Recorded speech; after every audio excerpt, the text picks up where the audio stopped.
let's just get to it. I don't have time to even mess around today. Welcome to HAL SPARKS Mega Worldwide. I'm never going to ever get to the bottom of all of these ridiculous clips. It's just not possible. I thought at one point we'd start running dry, the normalcy would set in some sort of maniacal way and work its way up and basically undermine my entire business model with just plain life. I forgot to turn my lights on again. And yet, this is what you get when you work by yourself. You know what I mean? Here anyways. Hello and welcome. Sorry, I'm wound up today and it's just going to stay that way. I just have a feeling that it's going to because look, there has been, am I online? What the heck is happening? Hold on. Let me make sure everything's covered. Yeah, we're going through. Okay, good. For whatever reason on my feed window, it was just like, nope. But that's because you have to reload the app page. Oh, there you go. Okay. And then there's the chat. Hi, welcome. Like and subscribe, give a thumbs up, support the show in any way you can. We're the little show that could. We're growing. It's a good time. We're up against people with millions of subscribers, literally. And so I'm definitely ice skating uphill, trying to make a point about some of this stuff. And sometimes I'm just howling in the dark about this. And I'm so excited you guys are here with me so that you can at least bear witness to the fact that somebody is bringing some of this stuff up. Now, I don't even have, like I said, I don't have time for all the stuff I want to do today. That's just not possible. So, but there's stuff I would definitely want to cover. So, Dr. 13 says HAL SPARKS was indeed in part edited out of the Barney interview. Yeah, they cut that. I didn't. And that's not surprising at all. Yes, howling in the dark. It's true. Howling in the night, fighting for my life. I'd die for you. All right. There may be more singing today because I got to find some way to keep myself even keeled because I've been dealing with this dickhead all day.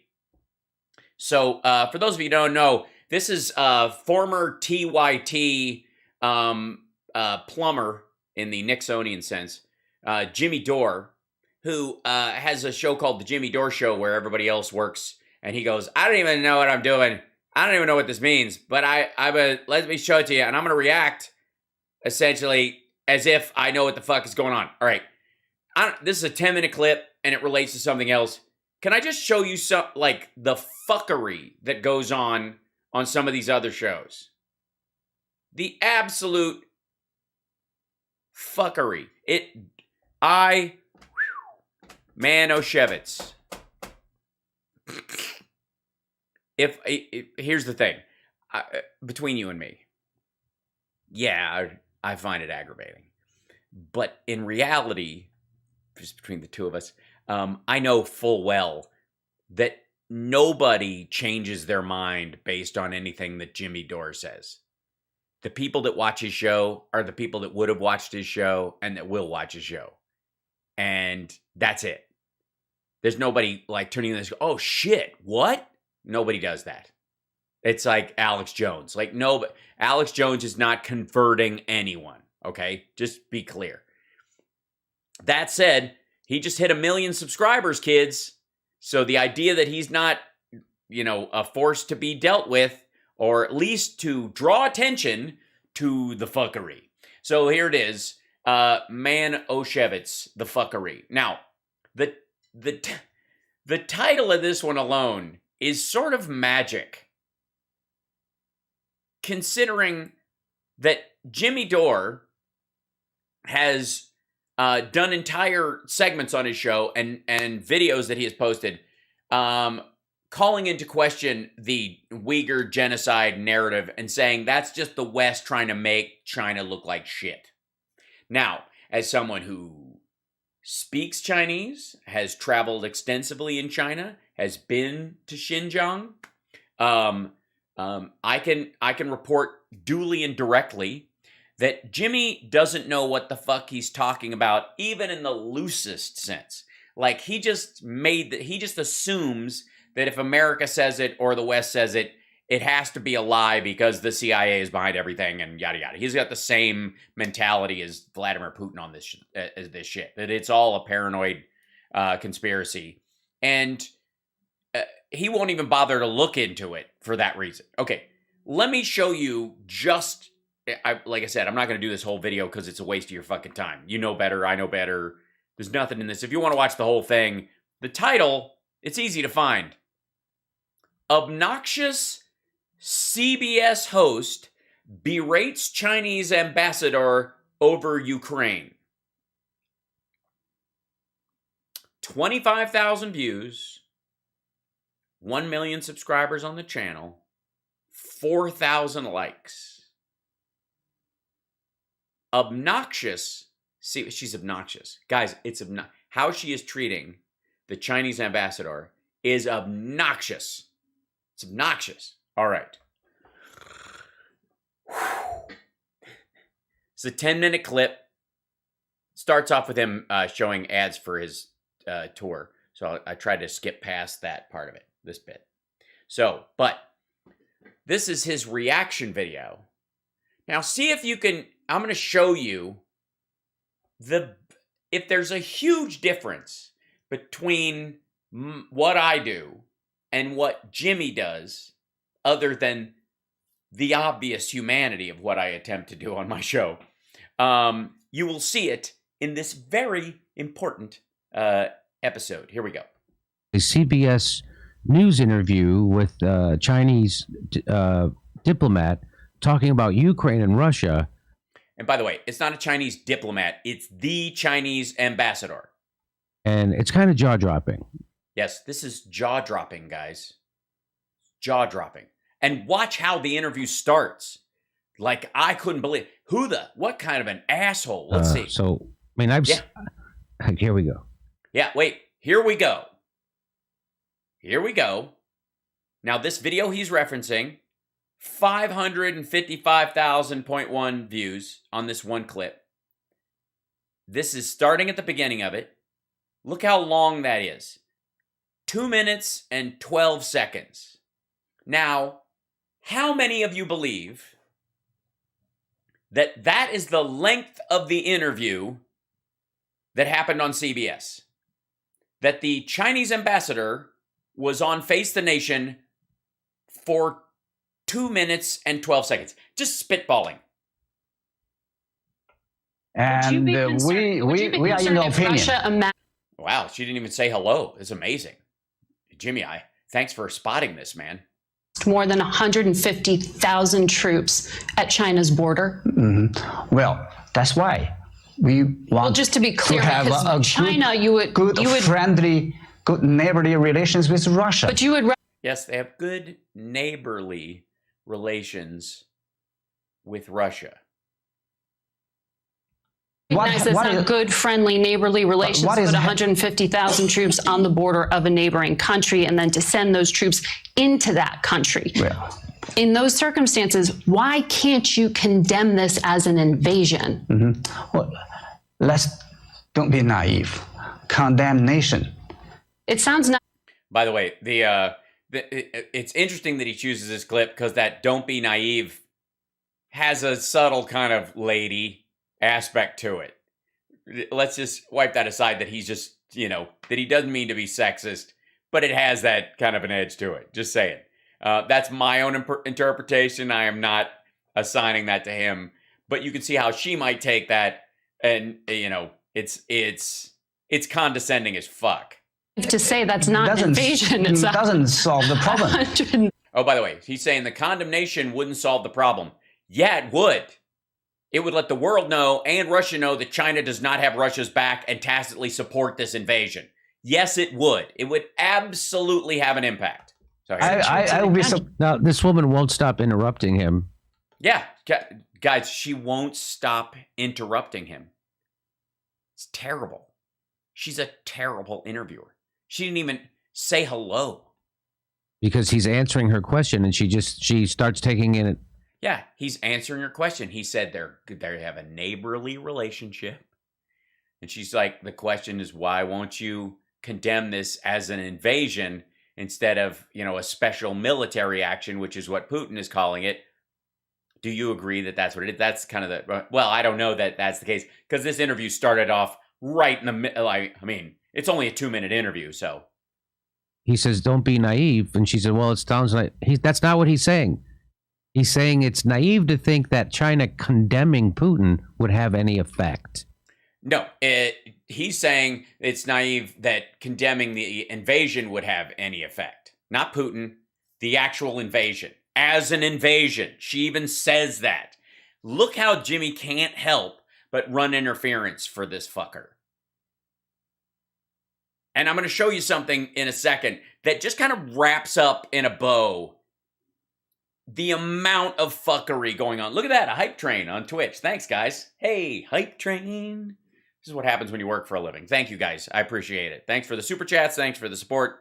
It's lovely.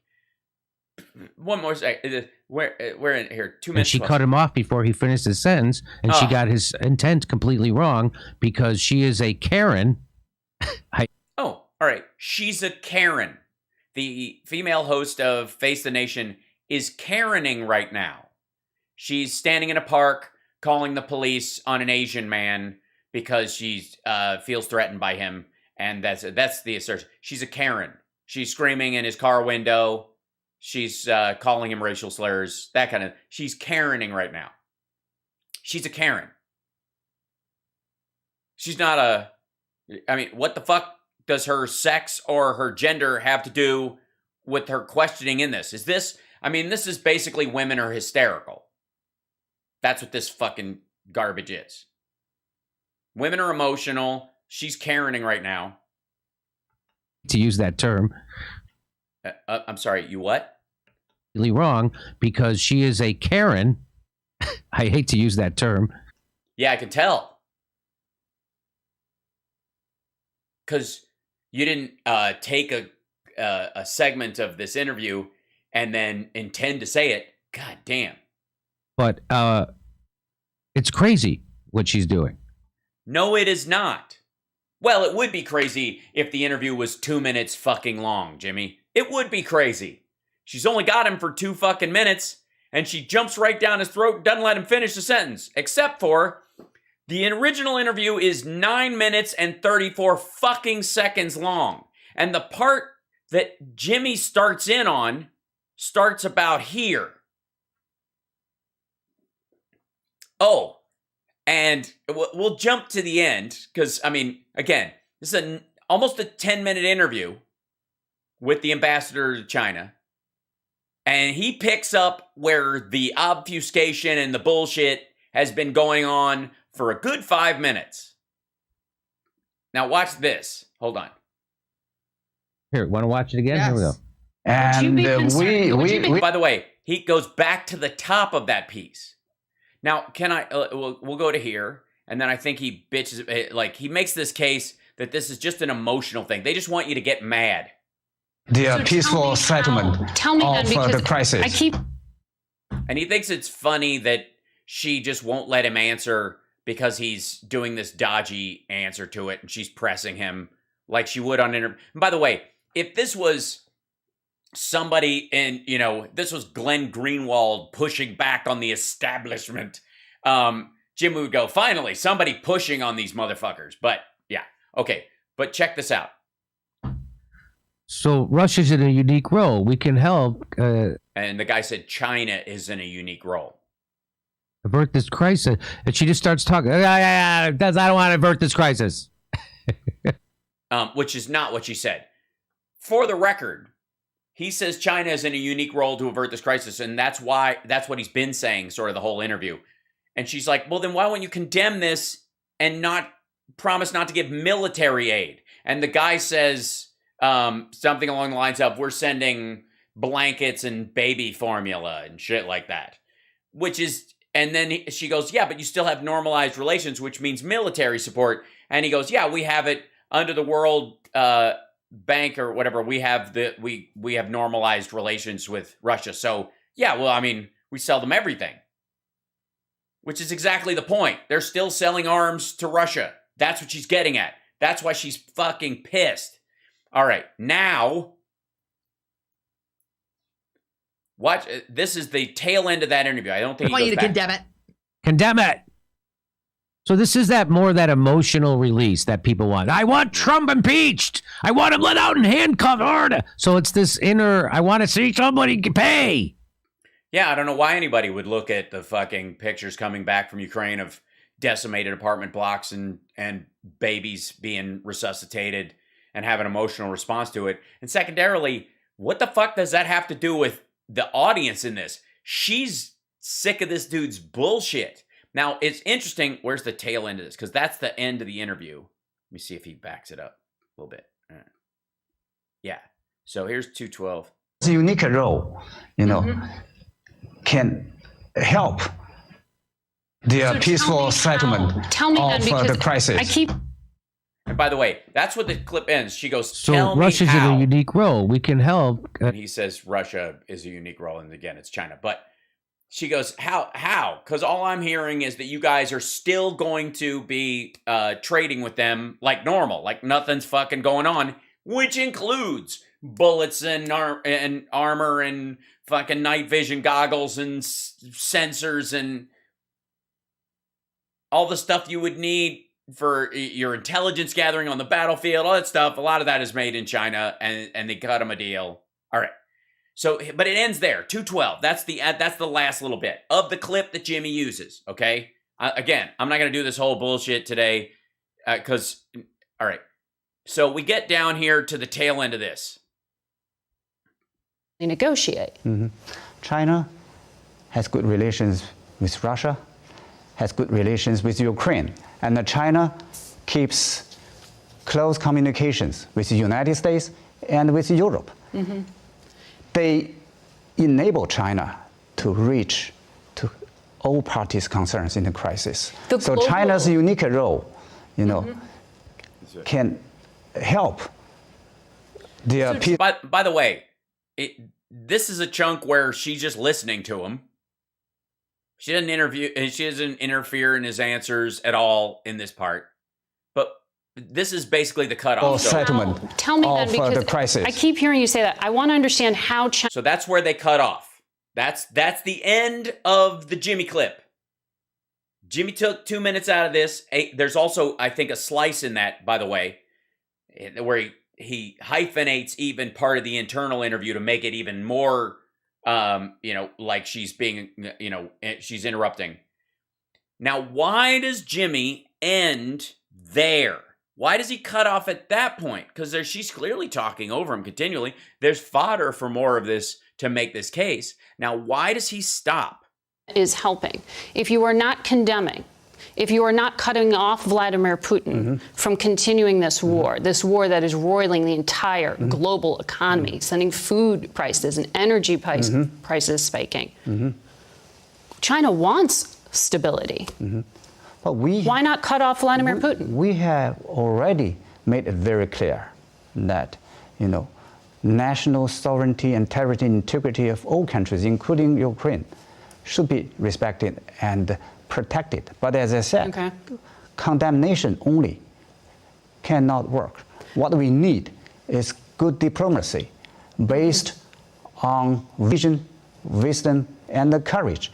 And which, by the way, is a bullshit political answer. We know them in this country. Why the fuck would this dude get a pass? The enduring approach to the security issue in Europe. I want to talk to you about one quick thing before. Okay, so that was the tail end of that answer, right? There's a little tag onto the part that Jimmy used. But that's where he cut it off. That's the clip that Jimmy is using. Why did he end there? There's a full, little less than a minute in this. She's talking to the Chinese ambassador. What do you think the cutoff question will be that Jimmy didn't want to play on his show? And this is why I do the full clip a lot of times. In this case, I'm making the point that he's editing selectively. So I'm showing you more of what he didn't show. That's my way of answering this. Anybody can go watch both of these clips and you'll see exactly what I'm talking about. But this is the part where he cuts. He slices off this end. Run out of time. Right, Kim? You talked about how important the UN is and what respect you have for it. So a UN human rights panel said there are credible reports that 1 million Uyghurs are in a massive internment camp shrouded in secrecy. And the High Commissioner for Refugees and Human Rights will go to China soon. Will you give them unlimited access? I totally reject that. Yes, you will give There's access, no or no, such you won't a, give access? such a so-called human rights violation in Xinjiang you will give against access? violation. So, well, we are in talks with the Human Rights Special Commissioner of the, and as far as I understand, right. there's a We gotta agreement. Go. All right. Thank you very much, Ambassador. We'll be right back. Thank you for having me. There you go. That's why. Now you know. Now you know why Jimmy, instead of doing the whole 9-minute and 34-second interview, picked 2 minutes and 12 fucking seconds that's from 4 minutes or so that he cut the center out of, made his own edit, or somebody else did, and just played that piece. And that's why he jumps off and just bails out on the tail end of that. I reject that, and they're not going to give access to the UN human rights activists, which, by the way, is essentially the entire purpose of this fucking video of Jimmy's is fuck the Uyghurs. Fuck them. And the Ukrainians, because they don't have any right to their own country. But if you got to throw Uyghurs on the fire just to roast your marshmallows as you watch the Ukrainians get wiped out, so be it. And this is supposedly what passes for left wing. This is Jimmy wants you to think that, by the way, his other big complaint about emotional stuff, what was that again? That I need Trump to be taken out in irons or whatever the fuck. Right? Why is his other he talks Russiagate all the time. He used the phrase Russiagate constantly. He thinks it's all bullshit. He's got videos about the alleged Hunter Biden laptop, which doesn't exist.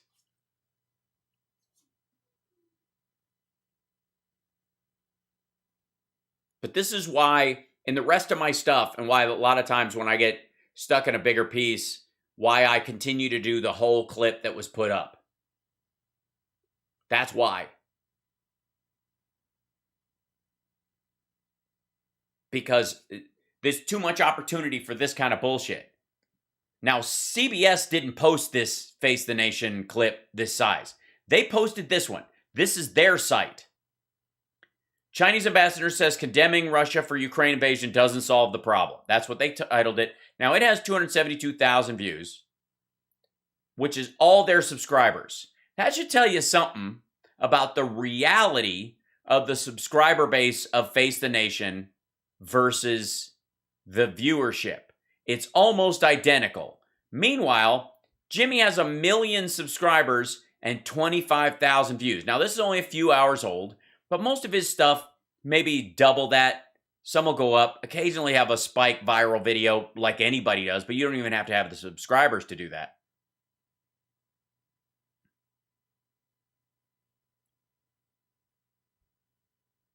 But this is, and remember, here's the tail end of this bit. Avert this crisis. And she just starts talking. I don't want to avert this crisis. I want you to condemn it. Condemn it. So this is that emotional release that people want. Yeah, chicks. Am I right, Jimmy? Fucking hell.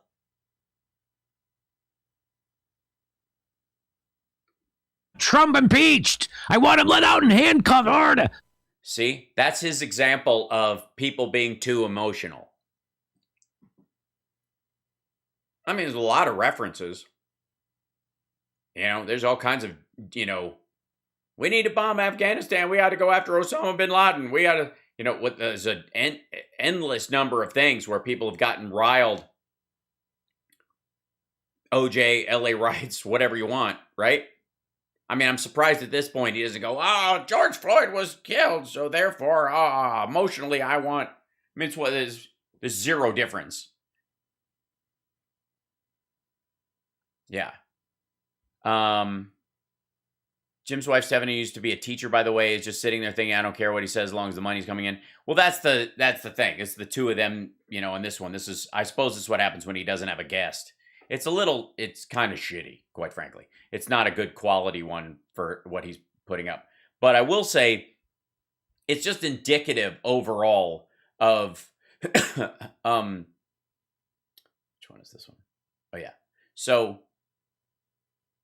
it's indicative overall of what they do when they slice something up. Now, and there's so much stuff today. Good Lord. So, this is this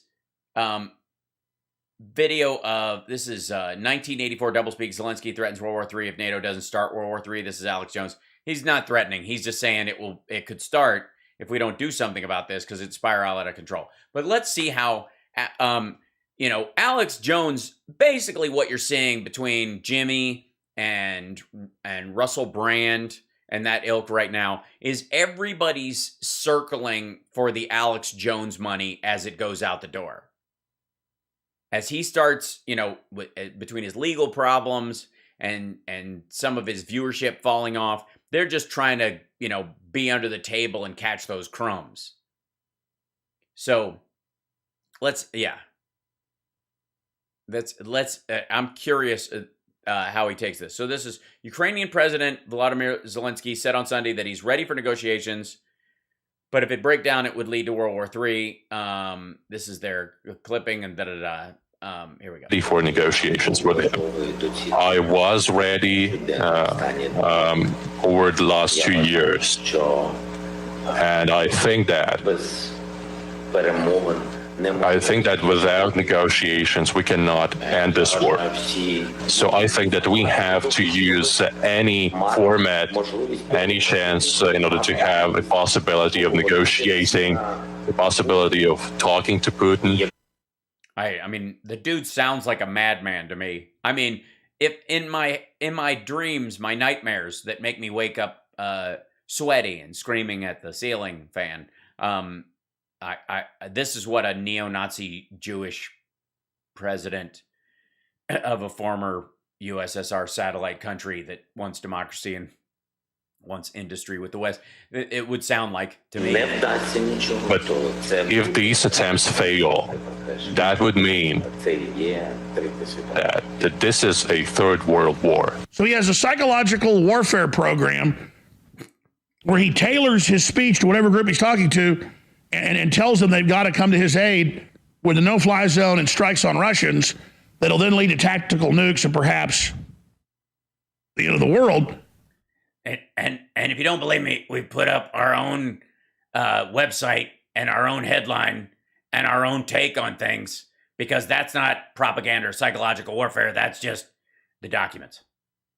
Who cares? It's nice when you have the documents because you make the documents. And that's what he said. He said, play the clip at the start of the show.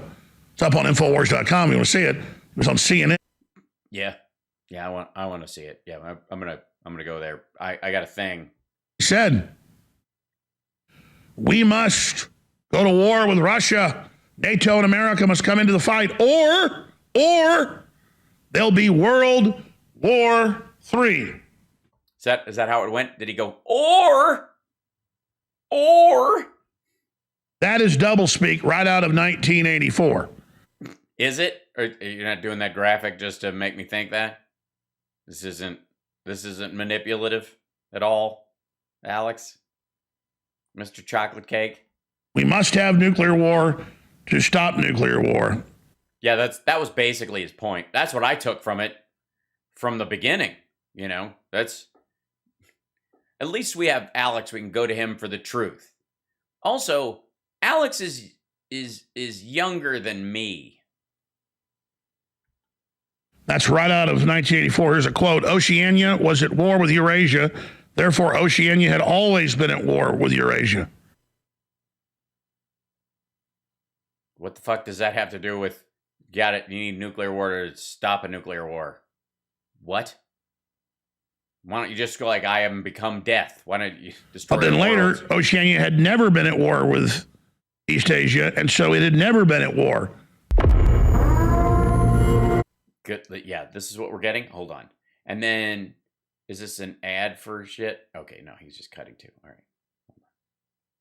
Future News, leading the info war. FutureNews.news. Yes, we make it up. If you want to know what the news is going to be, nothing says truth like prognostication. What a time, my friends, to be alive on this planet. Wow. I know. Wow. The fact that, when alive during a time when a small stadium was going out of business and you could buy up all their screens, their Jumbotron, for pennies on the dollar. Just in time to put graphics behind you that give the illusion that you're where? On the toilet at the Vatican? Zelensky, that we're told is the second coming of Christ. No, technically, that isn't the case. If anybody watching this thinks that is currently not the thinking. I am. Quit it, chat room. Stop it. You guys. That's not... Has outlawed all opposition parties. He'd already outlawed the conservative parties and other parties that opposed him and banned any... Yeah, he banned the conservatives. That's what it was. Not the Russian sock puppets who were trying to gut the country. The conservatives. TV stations or media that criticized him a few years ago. Yeah, the guys who didn't want gay parades because it might piss off Putin. I don't know why.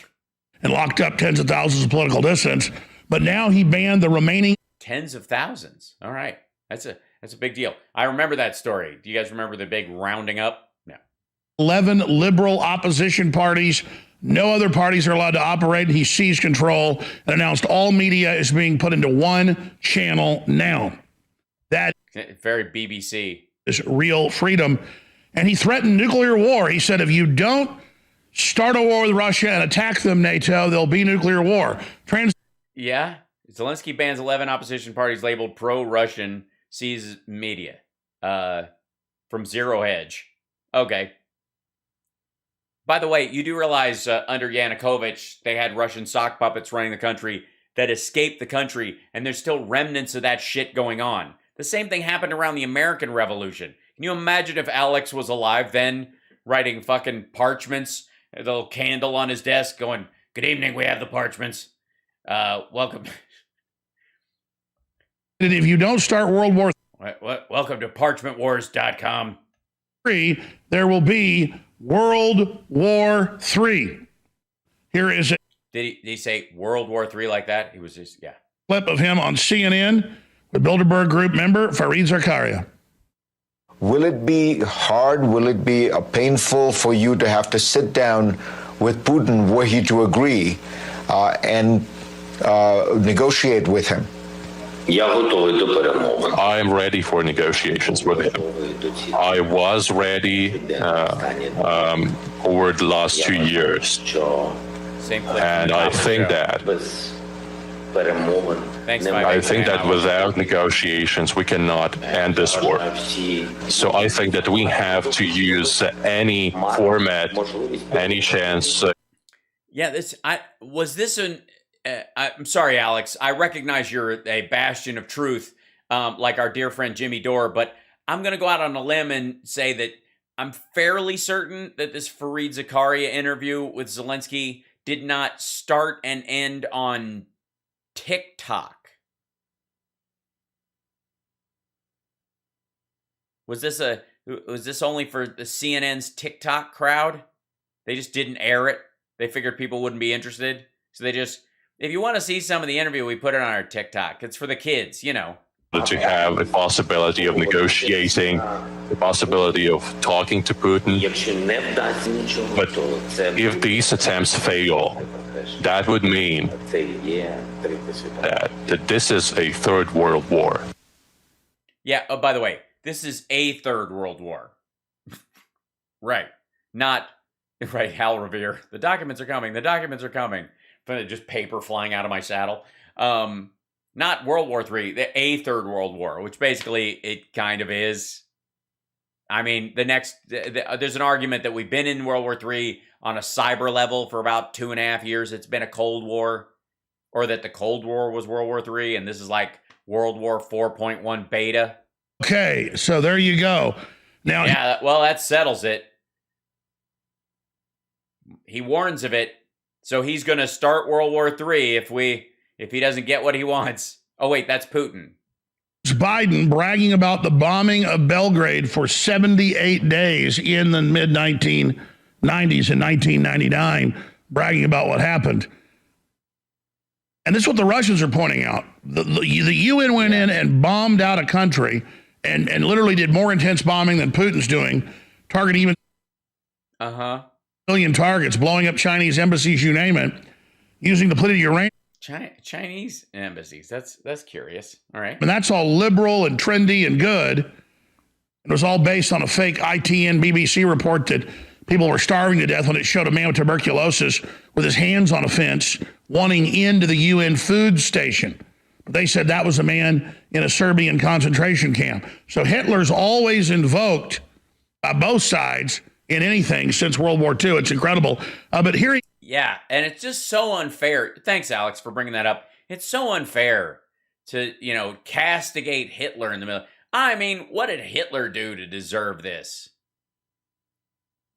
Bragging about the war crimes of bombing Serbia. Different. I just want to know what you suggest, because back then, when I was in your position, I was suggesting we bomb Belgrade.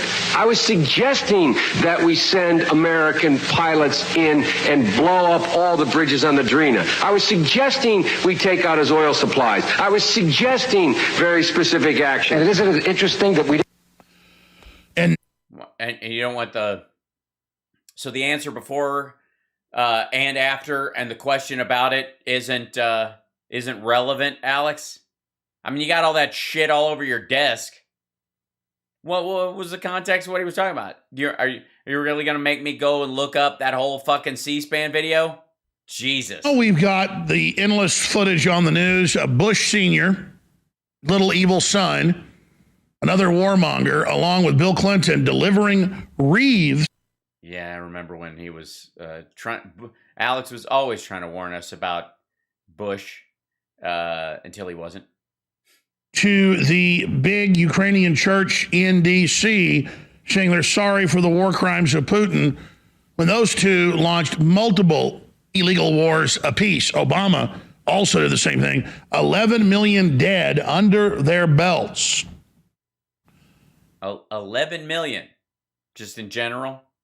Obama, Bush, and Clinton from civilian deaths from starvation. But isn't that the name of the game? Oh, from starvation. Because that's what America's been about for 3 decades, is starving people to death. That's been the goal. Thank you, Alex, for bringing this up now. Because obviously it's bothered you this whole time. Speaking of that, we told you it was coming in my seminal film, The Obama. Your seminal fin. I mean, you are kind of whalish. Deception. I spent 10 minutes in that film on carbon taxes and how they would soon, within the year 2025, ask for you to give up your pets. Well, now BBC, Bloomberg, and others are saying, kill your dog and kill your cat to stop Putin. I'm not joking. It's all coming up today. They're off. All right. Well, I would love to see that clip. Kill your dog to stop Putin. I'm sorry. Do we have surface to air puppies? What the fuck? And also, what the fuck is this in the foreground? What kind of satanic bullshit are you doing on the weekends? Bring a dystopian future. They are the latest. Give up pets to save the planet. According to animal charity PDSA, over half of adults in the UK own a pet. You should. That's Good Morning Britain. Turn over everything. It's a war on life. It's hard to believe. It's a war on life. Can you play the rest of that shit? Okay, all right. Dick juice. with lead in it. Right. Okay, whatever. Selling shit, and then they come back with the gamma turned way down. Until it sells out. Get X3 right now exclusively at InfoWarsStore.com for 50% off. Is it true? Everybody's asking me this. I was on. Is it true that they want us to kill our pets to stop Putin? How about that? Shows this morning, and both shows asked me on TV, on radio. They said, is it true, like I'm the Oracle or something, that they're going to... Yeah, like you fucking know, right? Kill Putin. And the answer is absolutely, they're going to try. Thanks. Wait, definitive. Are they going to kill Putin? Absolutely, they're going to try. How do you know? Well, you'd think they would, wouldn't you? Sure. And if they succeed, he'll be dead, and then I'll go, yep, they tried and they were successful. And if they don't, I can say, well, they tried, but they weren't. So I can just say yes. It's unfalsifiable. It's fantastic. As prognostications go, this is fucking. I mean, you do have a Punxsutawney Phil kind of a look about you. Why are you looking at me like that? You look disappointed, Alex. And that's why Lindsey Graham on the Armed Services Committee is running around saying 3 times now, Russia, kill Putin and we'll let you out of this. Is that what it is? Why does he look like a guy who's just yelling this shit on a bus? And that is something that's done in a lot of countries throughout history of the emperor. Yeah, that happens. I understand that's happened in history. The old Robert the Brucey kind of stuff. Yeah, I mean, it's nice. It's nice when you could draw something that could happen from a line of things that happened occasionally over 5,000 years. Doesn't do what the establishment likes, they'll get rid of them. But the establishment in Russia. That's what it is. It's always been, that's the problem. If the establishment doesn't like the dictator, that's what they,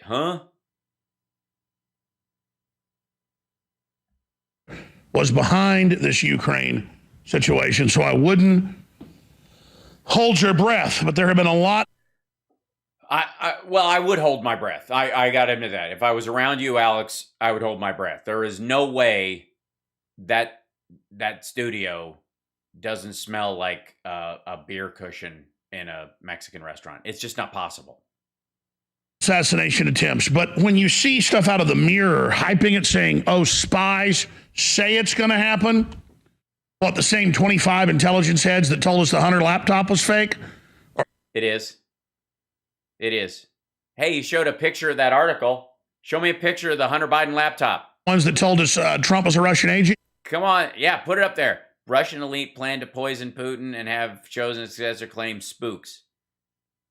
Kremlin insiders are plotting to remove Vladimir Putin by poisoning him, a Ukrainian intelligence body has claimed. From Chris Hughes, defense and security editor, Mike Lynn, reporter on The Mirror. Path of sizes, sensitive, but the goal is, okay, they took the graphics out for him. According to the chief Directorate of Intelligence and Ministry of Defense of Ukraine, a group of influential members of the Russian elite have hatched a plan aimed at toppling the president. Yeah, this may or may not be true. And those liars, when they say it's going to happen, that's just affirmation voodoo crap. I see. Affirmation voodoo crap. Don't you mean Operation Voodoo crap? I think that's how they... Affirmation voodoo crap. They're calling for it. They're just... It's like The Secret. That's what they're doing. They're just trying to will it into existence. People watch this shit? This is the show? Holy hell. They don't know it's going to happen and the Russian ruling class is going to kill Putin. They're just hoping. No, they're just hoping. Some weak-minded person hears that and believes it. Russian. That's it. And just goes, they're talking about me.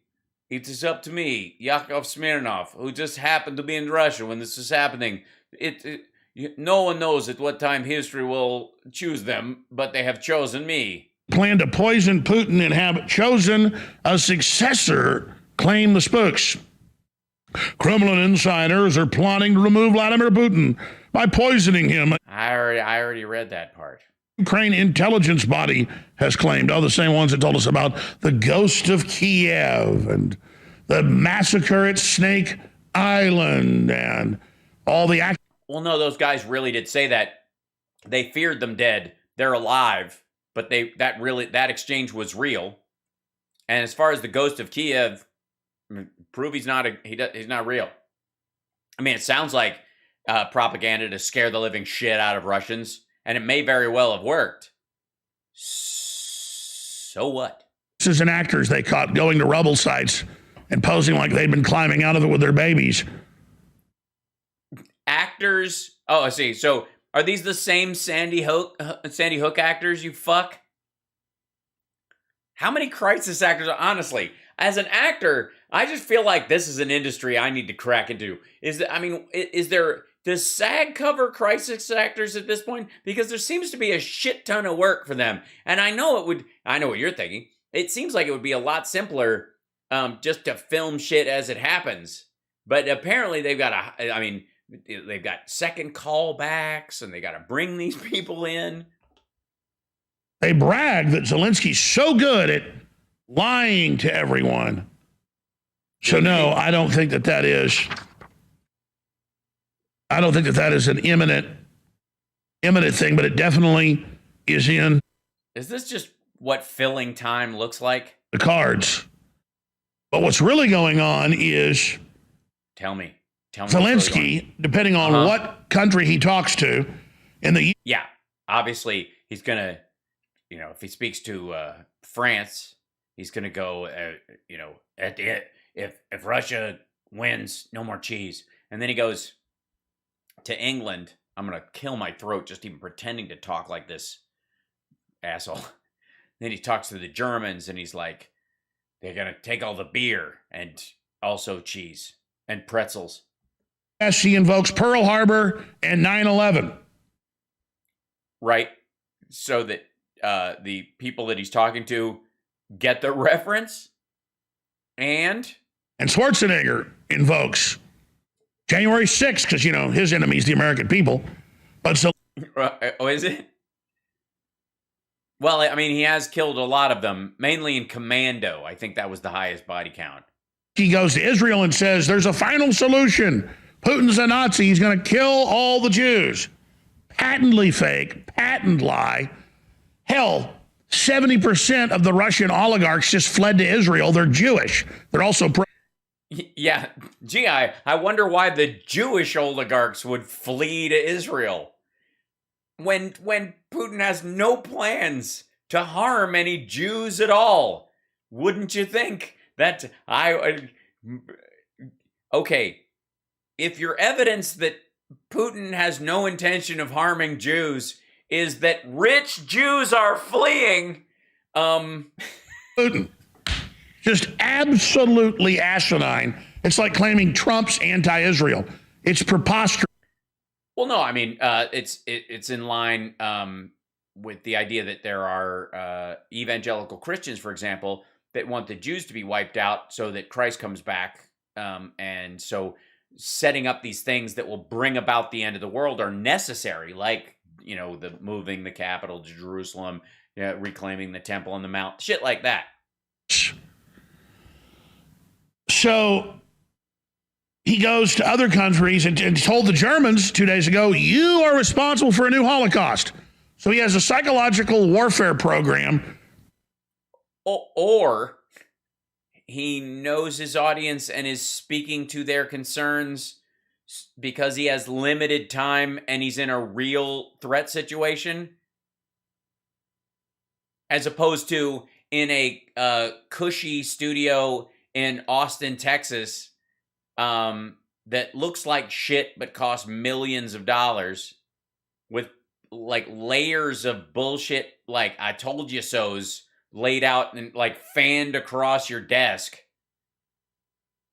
Like an iPad wouldn't do it. I mean, honestly, you can't have a screen built into the thing where you can just swipe. At this point, you're just gonna You're just killing trees just for to look well read. Where he tailors his speech to whatever group he's talking to. Uh-huh. Well, I mean, you wouldn't know anything about that, Alex, because you're always talking to the same group. Again, this is just like Jimmy Dore. You're not fucking converting anyone. And tells them they've got to come to his aid with a no-fly zone and strikes on Russians that'll then lead to tactical nukes and perhaps the end of the world. Or, if, I don't know, if you were conspiratorial minded like I am, I'm full of these crazy conspiracy theories, that one of the things you could do is, as part of your messaging, while you're getting arms and support from these countries, is ask for something they won't give to undermine the argument that Russia would have that this is really a war with NATO, not with Ukraine, so that they can use it as a pretext. So you keep asking for a no-fly zone that you don't need and you're not going to get, so that Russia can't then go and say, look, they got a no-fly zone, and no, too Machiavellian, Alex. That's what he said. He said, play the clip at the start of the show. It's up on Infowars.com. You want to see it? It was on CNN. He said, is this shit looped? We must go to war with Russia. NATO and America must come into the fight, or be worse. The fuck is this? Is this loop again after the? Yeah, there's the UN, and then some ads, and then is there something different here, or is this just a thank for subscribing? And now, because so many Americans know that giving in to tyranny doesn't make it go away, a lot of great sponsors are coming along to support us, and EvaTac is one of those companies. Look at this, EvaTac. EVA TAC Plus? EVATACplus.com. When you go to that website, the site right here on screen, you get access to just amazing tactical gear and bags and knives and daggers and so much other survival gear. All magnetic gun mount. Sweet. And a laser sight. And a backpack where you can pretend you're in the military. Is just the very best. And then something to pick your teeth with. You're going to find out there. But if you were trying to buy one of these knives and they're... An EV Sport water bottle. Get them before they're sold out. They're the same. A rescue knife with the digital ice handle. In case you need rescuing from the tundra. At one of the big stores like... All right, this is just an ad at the end of this. This is fucking... Okay, going back to Jesus. Oh, look, he's selling the knives in person. Fucking hell, he's just QVCing this bullshit. Line, and it is so inexpensive. It's ready to ship. It's quality. Yeah, you won't have to wait for it. It's and it's a great cure for COVID. You just stick it up your keister, give it a couple of turns. Don't do that. And it'll clear you right out. Beats a light bulb, Trump? And they are financing the InfoWar. The folks over at EvaTacPlus.com. Oh my God, it's a fucking hell. Just garbage. And again, what has happened to Alex Jones ultimately? What are we really watching? Every time one of his clips come up, and occasionally people will pick a line out of his stuff and put it on some, oh, dear God, did you see he said this? Ignoring entirely the absolute boring circular logic bullshit he slaps up on the internet every goddamn day. Dull as fuck. I'm surprised he doesn't just sell butter knives. There is, honest to God. I know people who are worried about Alex Jones. Hey, did you hear what Alex Jones said? Nobody gives a fuck. Nobody. They might have used to. Again, this is, he really spiked back when there was when like 2014, 15, when trolls really had a job. Remember that shit? Remember when trolls were a thing? Hi, trolls. There's some in here. Remember when you guys had a real job? That's basically when Alex was at his peak, right? And now it's just basically QVC for preppers. That's all.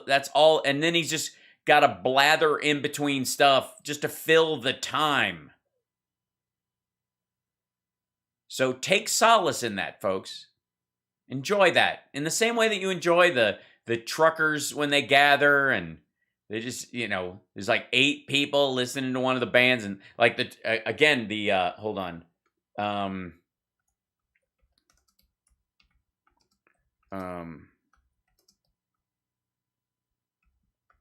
on, let me see if I can find this. Hold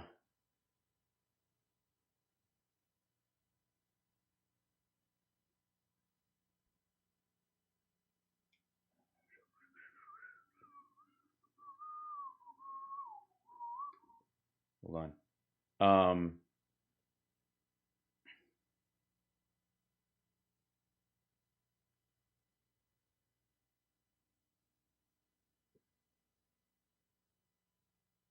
What the hell is this? Because they hold on, maybe I have to look up Freedom Convoy. Is that what it was called?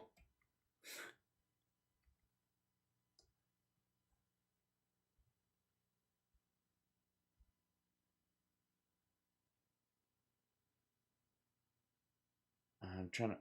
Where are they? I just saw this the other day. A bunch of the. I'm just getting a bunch of the bigger news stories about it. But there's a bunch of people that are in the Freedom Convoy that have been hospitalized with COVID-like symptoms.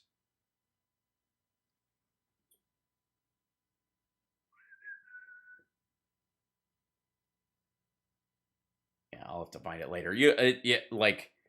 It's not any surprise to anybody, but a bunch of them have, are suddenly saying, and one of them actually said the symptoms felt like being hit by a truck, which I thought was particularly poetic language in this particular instance. So, all right. Now I have so much stuff. Okay.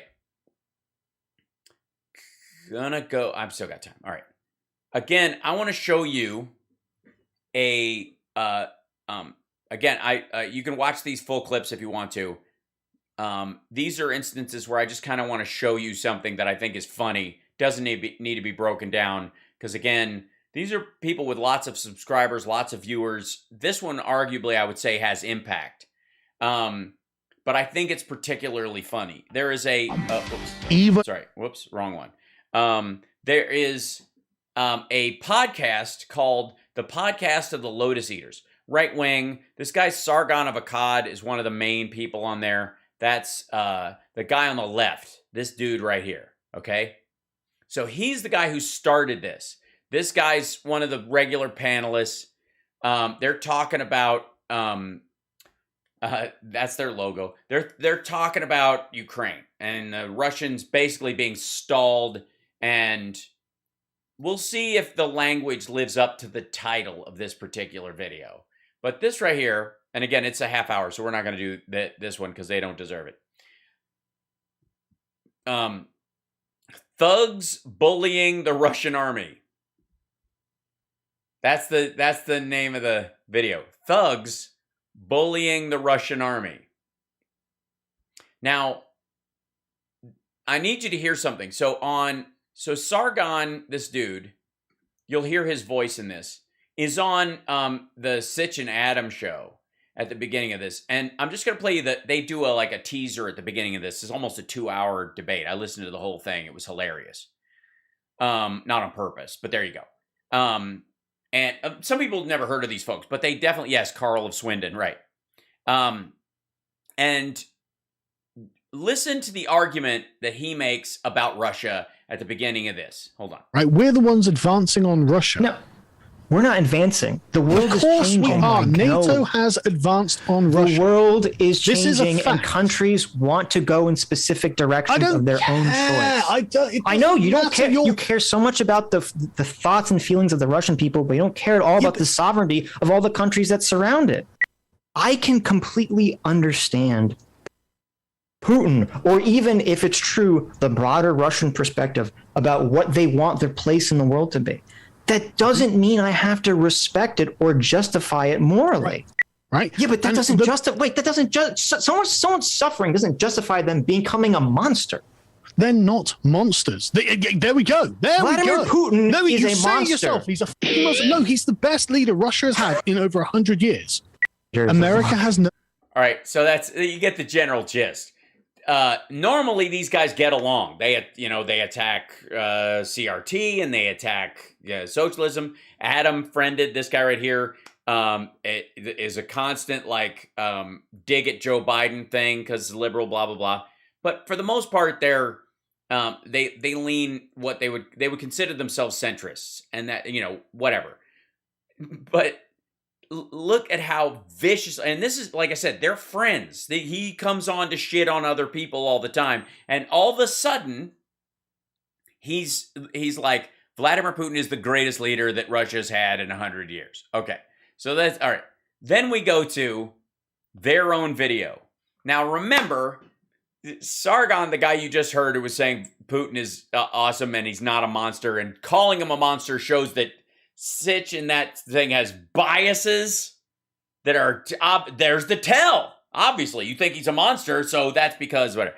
And all right, understand that fact. Just to understand that that's where his head is. Now he has to go, and he's on his own show with one of his effectively employees. Right now, I want you to watch how his co-host in this situation, one of the second tier dudes, has to tiptoe around the boss's feelings about Vladimir Putin. And this is that interview, by the way, that debate. I just found this adorable. That debate between PSA Sitch and Sargon of Akkad or whatever. They posted this clip of it from on March 21st, but it was out of a greater stream from like the week before or whatever. These guys are way smaller. 14,000 views, 38,000 subscribers. We're in the ballpark of these guys, and they've been around for a while. They do big, long-form stuff, too, so they got the same issue that I have. Meanwhile, these guys, 251, 152. These are 1,000. These are real viewers who really watch this channel. They've built something that's relatively genuine, right? Now, I want you to watch. We'll only do the first little bit of this because you'll get the point. Days later, in that debate, by the way, Sargon Karl was making the case that they're going to surround Kiev in a matter of days. It'll all be over. The cities are going to be taken. The Russians are going to kick ass. The Ukrainians have no fucking hope. There you go. Right. So no, that's how he thought at the beginning of this. This one is, further in. And just watch his fucking face. This is so good. Let's have a look at this map. This is the Russian invasion. Look, and he's holding on to his iPad like, here we go. Of Ukraine. Now, I don't know if you're aware, but 3 weeks ago, there was an invasion of Ukraine by Russia. I have heard something about it on the news. I know the news hasn't come. We'll start off with something light. Hardly at all, But yes, so this is, as far as we can ascertain. He's like, oh, lighten the mood or whatever. Look at him.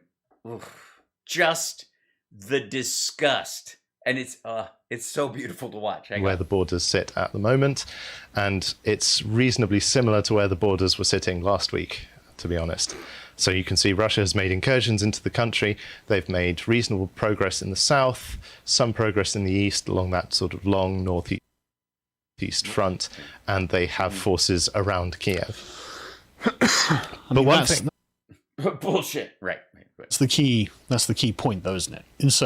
Yeah, that's the key point, though. Yes, it is. What's the key point? That's the key point, though, isn't it? Encircling the capital. That is useful, but I don't think it actually ties into Putin's war goals particularly strongly. I honestly wish I had the Curb Your Enthusiasm music. It seems to me like his main objective is to essentially recreate the state of Novorossiya, which is all of the southern areas with the entire coast.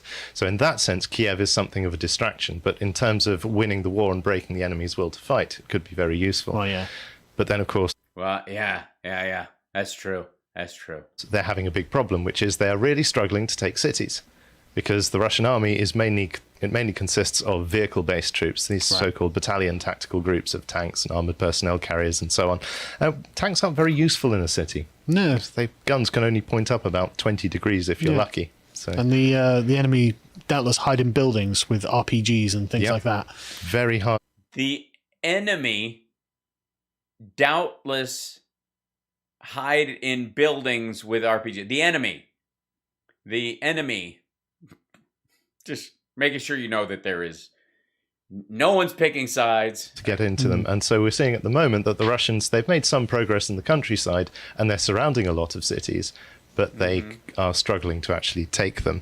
Yeah. But we can, I think, conclude that the Russian invasion has not gone as speedily as they may have intended at the start. This is a bit of a slow grind. And according to this site, we can see that actually the Russian losses, if we scroll down, have been quite significant. So this site is reasonably good. And okay, and again, watch how this guy's trying to do the whole like with his boss, and you can just the seething of the guy of Carl, the guy Sargon on the right, or on my right, your left. Sense that it only counts things where there is a photograph or a video showing it. Right. So according to that, it's quite reliable compared to other sites where it's just like, oh yes, the Ukrainian government said they just destroyed 30 helicopters. Yeah. Oh, that's fabulous. Yeah, I'm not taking government press releases on numbers on war in a war on anything, frankly, as factual. But if you actually have a video or photo evidence of a thing, then I'm much more inclined to believe it. Well, the good thing about Oh, good. All right. Well, I'm glad you're much more inclined to believe it. This is that every single one of these, you see that's got 1 destroyed, 2 destroyed, 3 destroyed. If you click on any of those, it will take you to an image of the wreck of the evidence, so that it's all quite well sourced. Good. And that's really good. But according to this site, Russia... Which government? Any government right now. Yes, he's totally polishing this turd as best... has lost 1,381 vehicles in the last 3 weeks, including nearly 300 tanks. And this is likely to be an underestimate as well, because it's just the ones that have been recorded. So reading between the lines, they seem to be trading with Ukraine at roughly a 3-to-1 or even 4-to-1 ratio when it comes to military hardware. Can I keep going? Can I keep saying this stuff or I'm going to get fired? All right, I'm not going to do much more of this. Quite significantly a disadvantage. I think we can conclude Russia's military is not doing as well as it hoped. What do you think? I think that the Russians don't care, and that their military tactics for the last 300 years have been essentially attrition, and this is totally what they would have expected. Really? Yeah. I imagine so, yeah. I don't... Yeah, I mean, they wanted this to last a fucking month and cost them more soldiers than the U.S. and lost in Afghanistan and Iraq in 20 years. They're averse to taking losses. I think they're used to that. I think the Russians certainly have a much higher capacity to take losses than we do in the West. We will almost, even in a war, think we have this weird thing about valuing human life. that one death is a tragedy. Yeah. But I think there does get to a point where even the Russians start to think, hang on a minute, this is too much. I don't think we're anywhere near it yet. Really? Oh, yeah. Oh, yeah. I mean, they could lose like another 10,000. And I don't know. Well, so that is what... I'm sorry. I mean, maybe this is only for me, but fucking hilarious. And you have to understand in context, knowing that this dude was like, Putin's the greatest thing that's ever happened to... That's the greatest. It's the greatest. Like, he knows exactly what he's doing. And then, 17,000 at this point. Well, that's the broader number. More than likely. Just fucking, like... perspective. And I've been following this on both sides of the war. And I've been following... He's like, I've been looking at both sides. Don't think I'm pro-Ukraine or anything, boss. It does seem like one thing I've noticed is a lot of people who have taken that perspective as time goes on and on, it starts to seem less like a slow advance and more like it's stalled in some places, that sort of thing. And yes, I'm holding my iPad so that I don't break into a rage. I can't possibly. This is more that you actually look into the Russian army, the more it seems that there are some really significant weaknesses that emerge that you don't have to be reliant on partial media or partial analysis to understand. And that's what I want to take us through today. You what? Because I'm sorry. All right, I'm done with this, but this is like, this goes on like this for the whole fucking like half an hour. Is just him going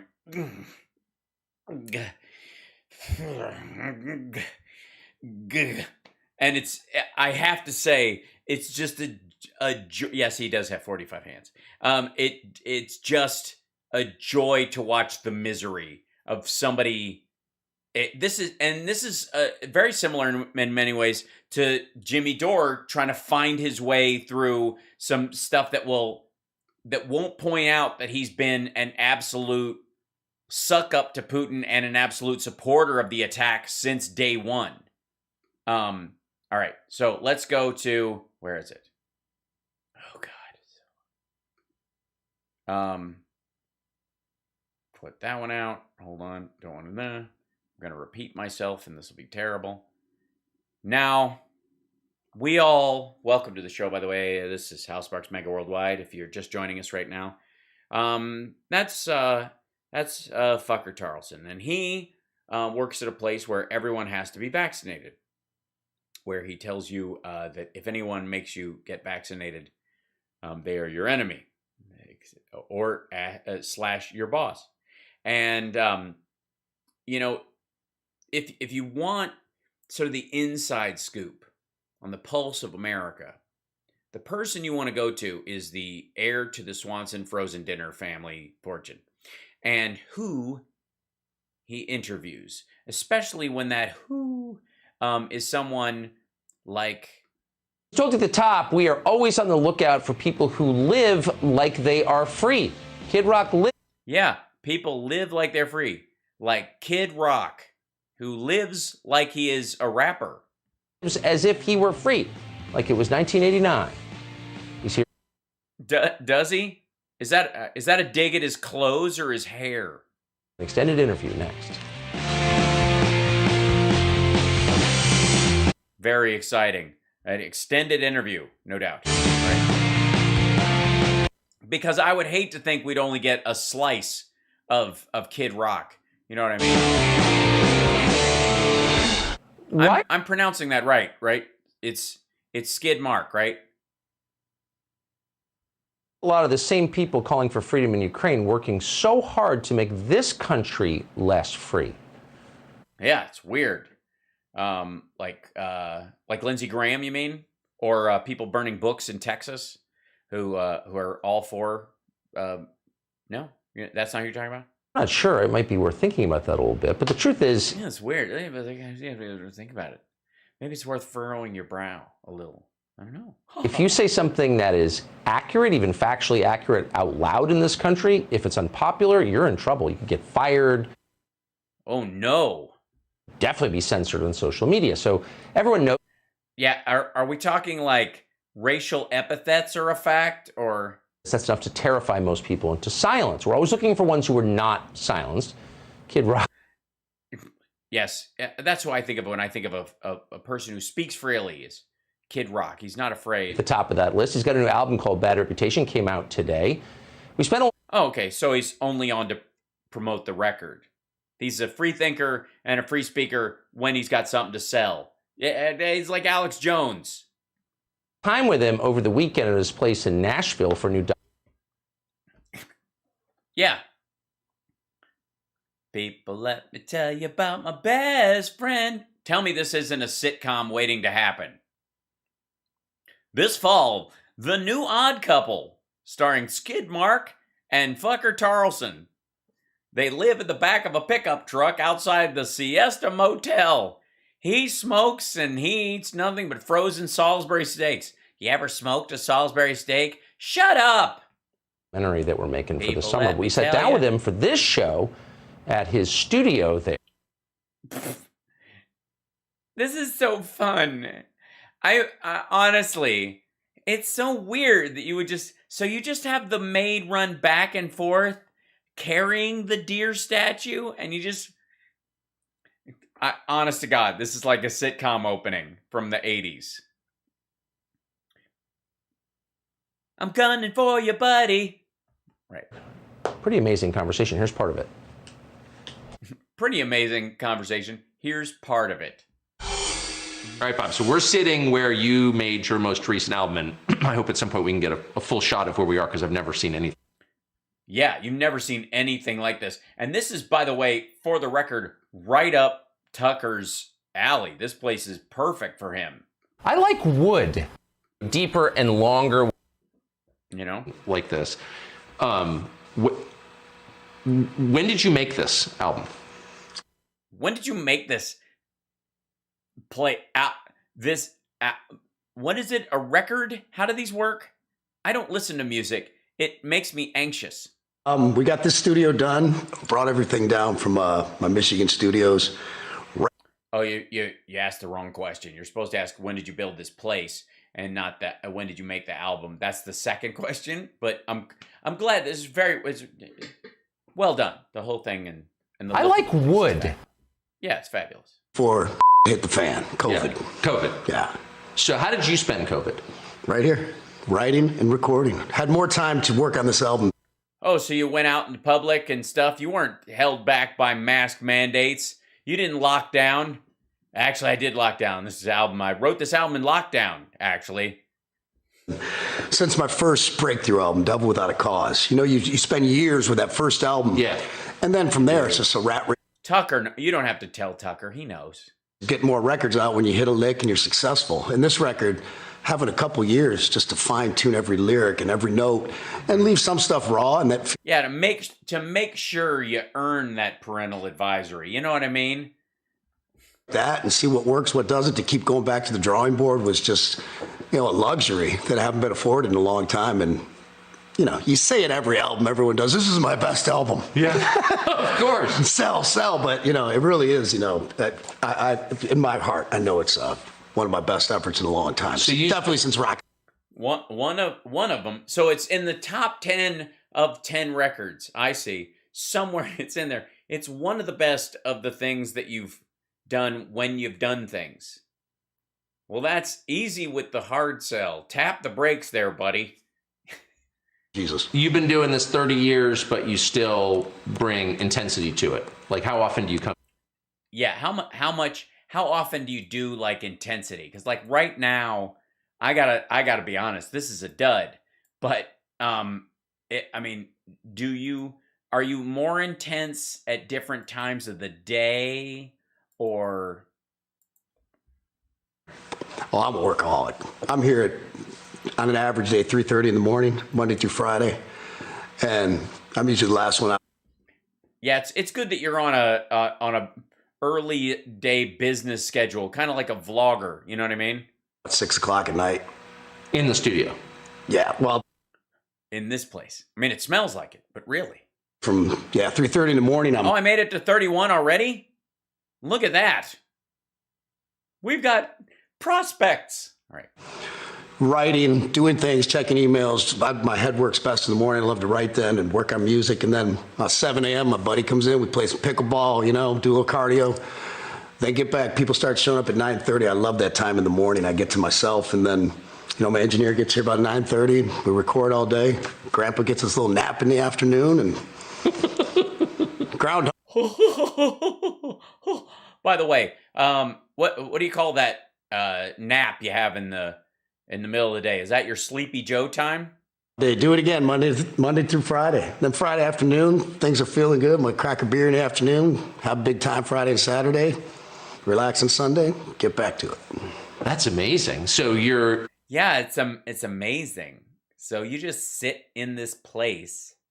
So you go to this place and just do the same shit over and over again.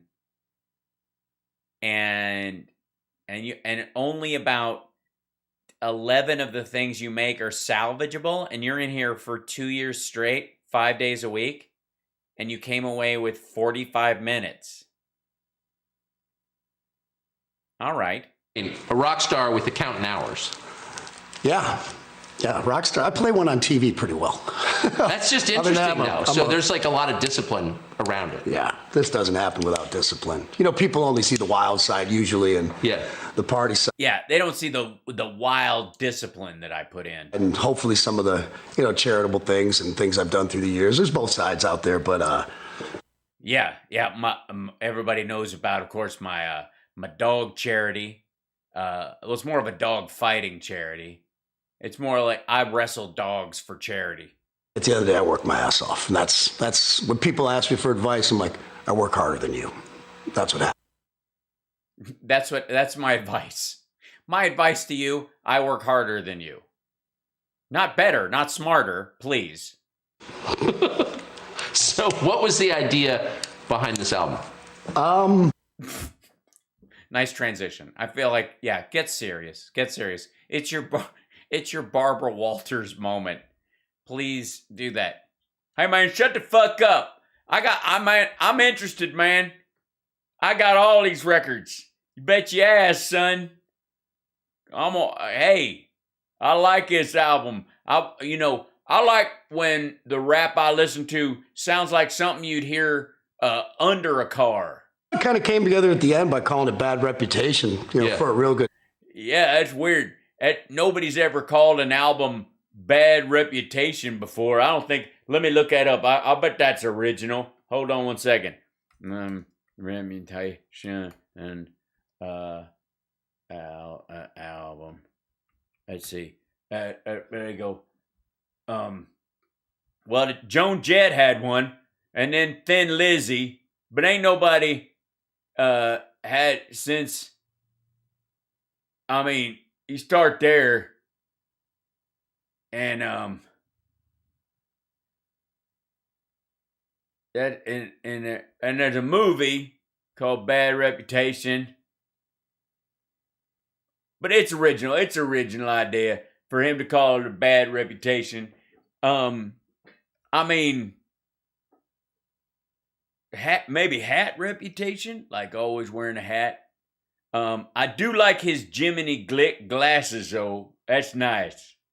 Do you get those at the gym? Seriously, folks, hold on. I swear to God, man, these are nice. Hold on. There we go.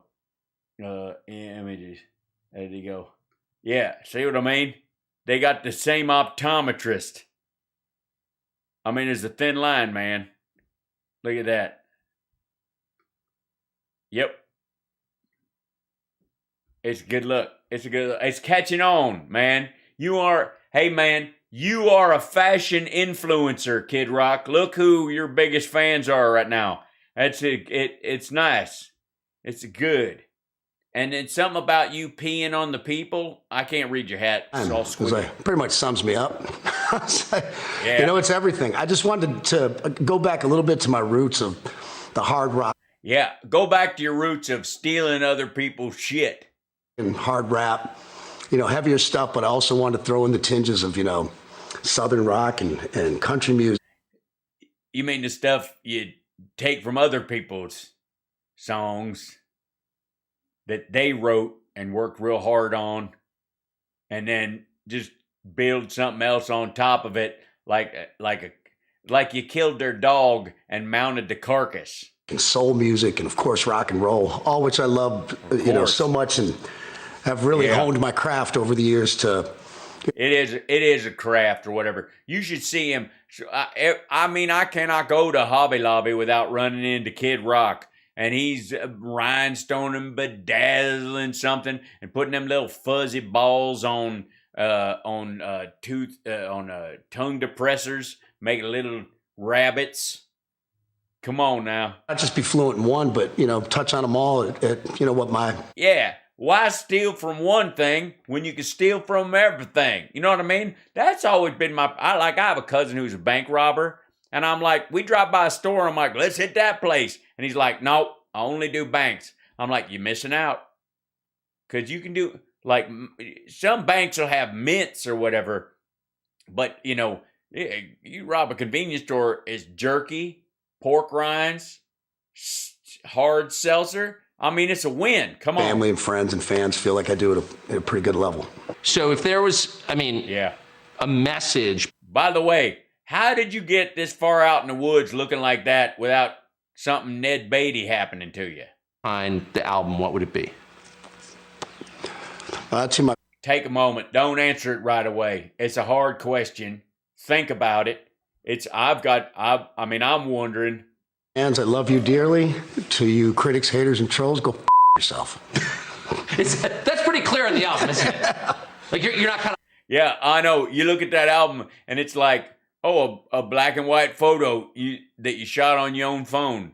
That you take that, critics. Hiding that message. Half the things I do is like, you know, to solidify my fans, and like I'll say a lot this to my friends, family, and fans. That's really all that matters to me. But I love the trolls and the haters and the critics who've been trying to. Me too, man.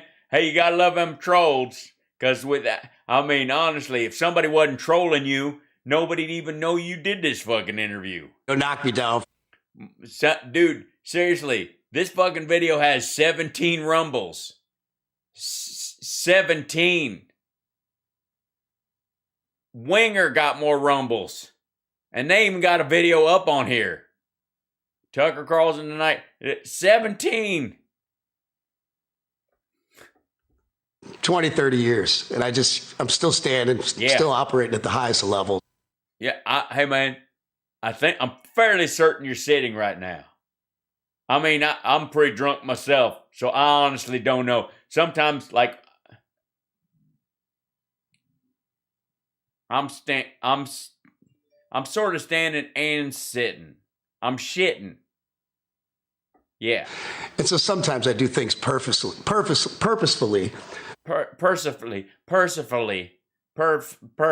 Superfluously. Yeah, it's hard to say. Just to kind of be a wise ass or look like a little bit of a. Yeah, sometimes, like, I'll often mispronounce the word purposely on purpose, just to fuck with people. Just because my fans will get the tongue in cheek and the fun it, and yeah, and they'll get the fun it. You know what I mean? And if you've never had a fun it, it's like a Funyun, but it's not the whole Funyun. It's like the stuff that's in the bottom of the bag. The people that hate me will just go, God damn it! It'll just piss them off more. So why haven't you been canceled? Like, people aren't allowed. Yeah, how did it happen that you got? I mean, you're everywhere. It's crazy. Like, one would think at this point, you'd have been shut down and only doing like state fairs, and it'd take you like 2 years to make an album. And yet, here you are on being interviewed by a guy in loafers with no socks. I'm sorry, man. I don't want to be all country on you, but that's like an ass kicking waiting to happen. How the fuck you show up in the country in loafers with no socks and khakis? Seriously. You don't know some bikers that can take care of this fool? This is wrong. This is horribly, horribly wrong. What they think you are. I am uncancelable. What's that? Because I don't give a and I'm not in bed with any big corporate. Yeah, he doesn't have a label. He doesn't have any sponsors. He doesn't have anybody signing him to do gear. He had to pay retail for that hat. Things at the end of the day, there's nobody I'm beholden to, no record companies, no corporate interests, no nothing, and you can't cancel me. I love it when they try. I'm like, yeah. So why aren't there more artists like that? Yeah, you mean artists? Yeah, why? Actually, quite frankly, there are a lot of artists that don't have record contracts. The majority, actually. Because they're in bed with record companies and, corporate deals and. Oh, corporations. Oh, man. No offense, but this sounds like a bunch of commie bullshit. Structures at every level, and it's at every level. And if someone finds a way to get me a little bit here and there, I'll find another way around it. You never see artists talk like that. They seem very easy to intimidate. Dude, artists do? artists do. I'm sorry, how are artists germane to this interview? At what point did you realize like you're just not going to be intimidated? At what point did you realize you're not an artist? Damn. And that if you called yourself an artist, you'd have to kick your own ass. Really? I think I crawled out of the womb with both middle fingers in the air. And that wasn't anything. A lot of it, you know. That's just mean to you, Paul. You know, there's a little fun in there to kind of, you know, be rock and roll and be the bad guy and this, that, and the other. Because, you know, my heart's big at the end of the day, and I have a lot of love and respect. Yeah, at the end of the day, Bad Reputation is just an album title, Tucker. This dude's a cream puff. He's a sweetheart. That's why he'll allow you into his studio in your khakis and your loafers with no socks on. I still can't get over that. That just never happened in this fucking house. Let me tell you. Anybody that shows that back to me. But, you know, Grandpa don't play no mess either. Do the other guys in your business? Grandpa don't play no mess either. So he does play a mess. Oh, good. Ever say to you, like, man, I wish I could say exactly what I think all the time? Every day. Really? Every day. Especially. Hey, notice how he keep looking at the camera at Skid Mark? Notice how he keeps looking over every time you say fuck to cue them to bleep it out? Because you're messing with the whole, like, hey, they trying to, you can't, with your butt in the, on my next album where I wrote a song called Taking a Giant in Tucker's Mouth. Amen. Country guys. Yeah. Because they got to be understandably careful. Like, you know, the awards and things, radio, corporate interests, they mean a lot in country music. The awards. Yeah, man, country music is a bunch of poser assholes. Thanks for finally saying it. Ain't nothing real in any of these sons of bitches. So you help them out. And rock and roll, it's like, hey, you're getting an award for this. It's like, tell them having a like, I care less about their awards. Yeah, man, I don't need a award for some kind of in my with a like a little bit of a fish fin, and it tickles right if you push it up against the for just $12. Money for awards. I've never played any of those games anyway. You must have watched. Yeah. I love how he avoids winning awards like a fucking boss. A lot of people sort of float off into the atmosphere in your A lot of them come and go, you know? Yes, they float off into the atmosphere. Translation, die of drug overdoses. Same old stories, you know? We've all seen the behind the music. Well, that's it. Same story That's every what I'm time. saying. So how do you avoid? Yeah, that's right. Ask him, Tucker. You've always wanted to talk to a real rock and roller.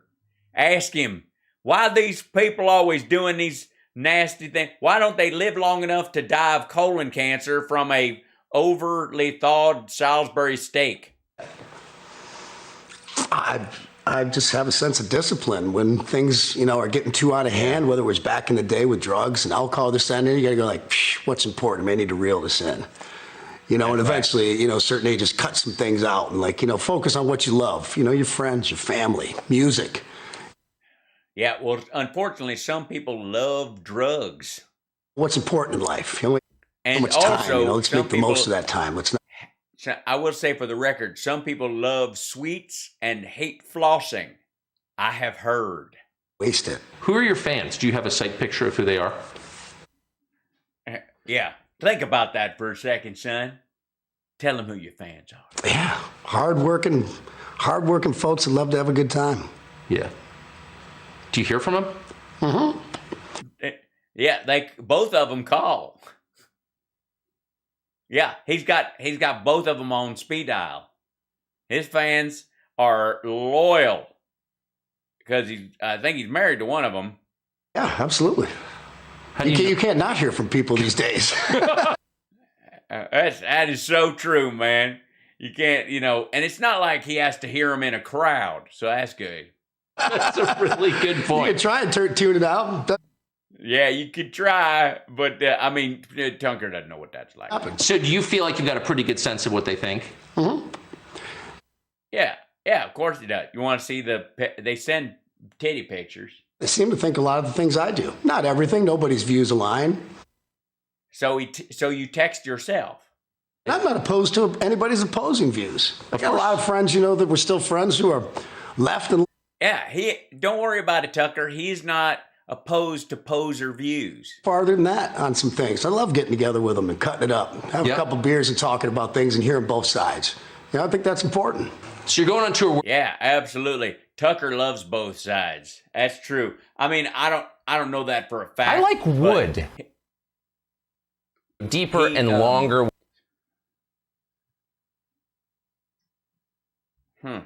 Going. A lot of Midwest and South, a little East Coast, and some select dates on the West Coast. Some select dates. America. I don't go outside. I don't show a passport too much. You don't? Why? You've been all around the world. You don't? I just have no interest. And I mean, there ain't no Americans outside of America. The world is full of foreigners. I get why some bands do this, that, and the other. And if I wanted to be to make money, I'm fairly certain. And also because their music has an appeal outside of 2 counties. Deal in every country in the world. It's weird because, like, a lot of country artists tour in, like, India and shit like that. It's funny, you wouldn't think, but they got a lot of, they do big shows. They make a lot of money. I'm like, I like my own bed. I'm big in Kentucky, man. And that's for the record, you know what's also big in Kentucky? Lead poisoning. No. You know what's cousin fucking is also huge in Kentucky. Don't ask how I know. None of your goddamn business. So you're not playing venues that require Vax cards? No, he's not playing venues that require audience. Oh, and it was of course, that's what the headline ran from the left, like, Get Rock said. And I'm like, great, sell my tour for me. Go for it. And there was going to be. Yeah, sell it.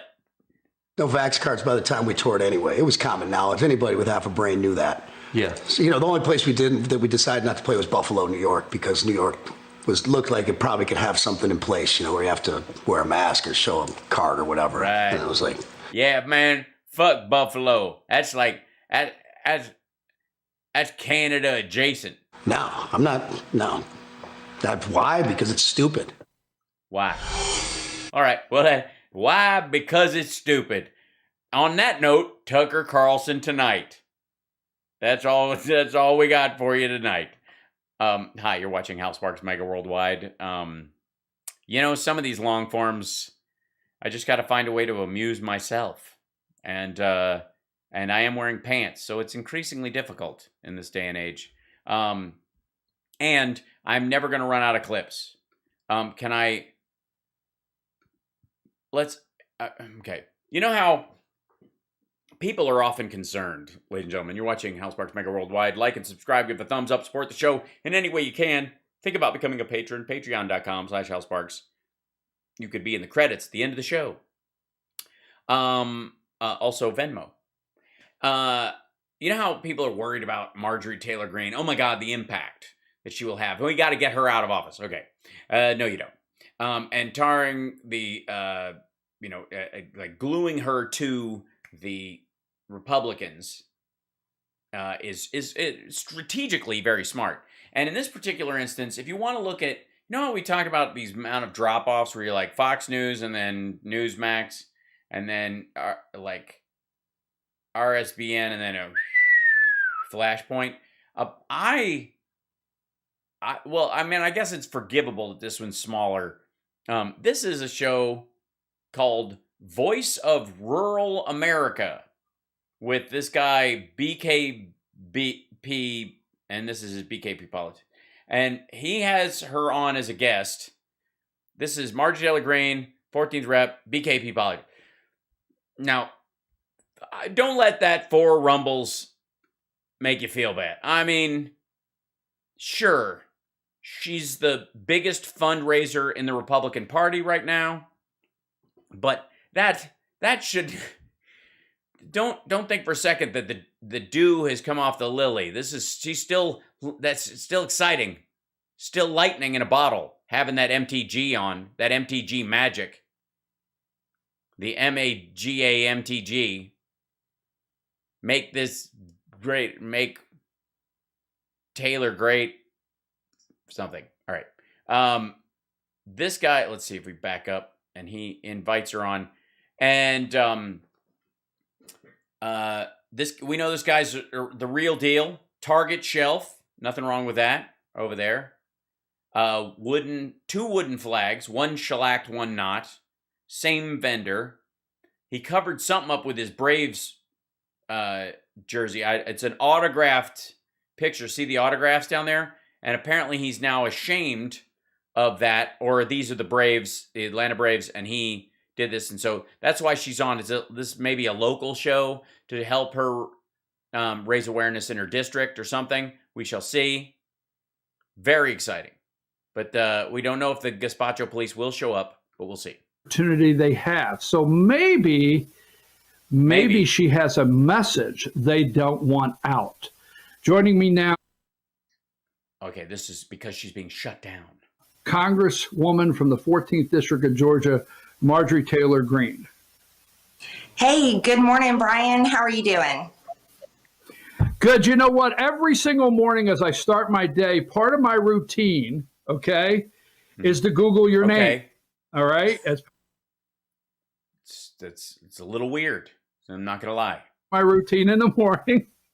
And because I have Pornhub on my browser. I want to see how many of them are just blown away by what I call you telling us the truth. They can't take by what you call that. By what I call you telling us the truth. I call it that. It's not what it is, but that's what I call it. That. And I check it every morning, part of my routine.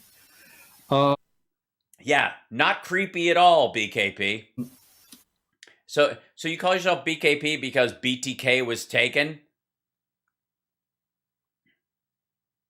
Right, what is it?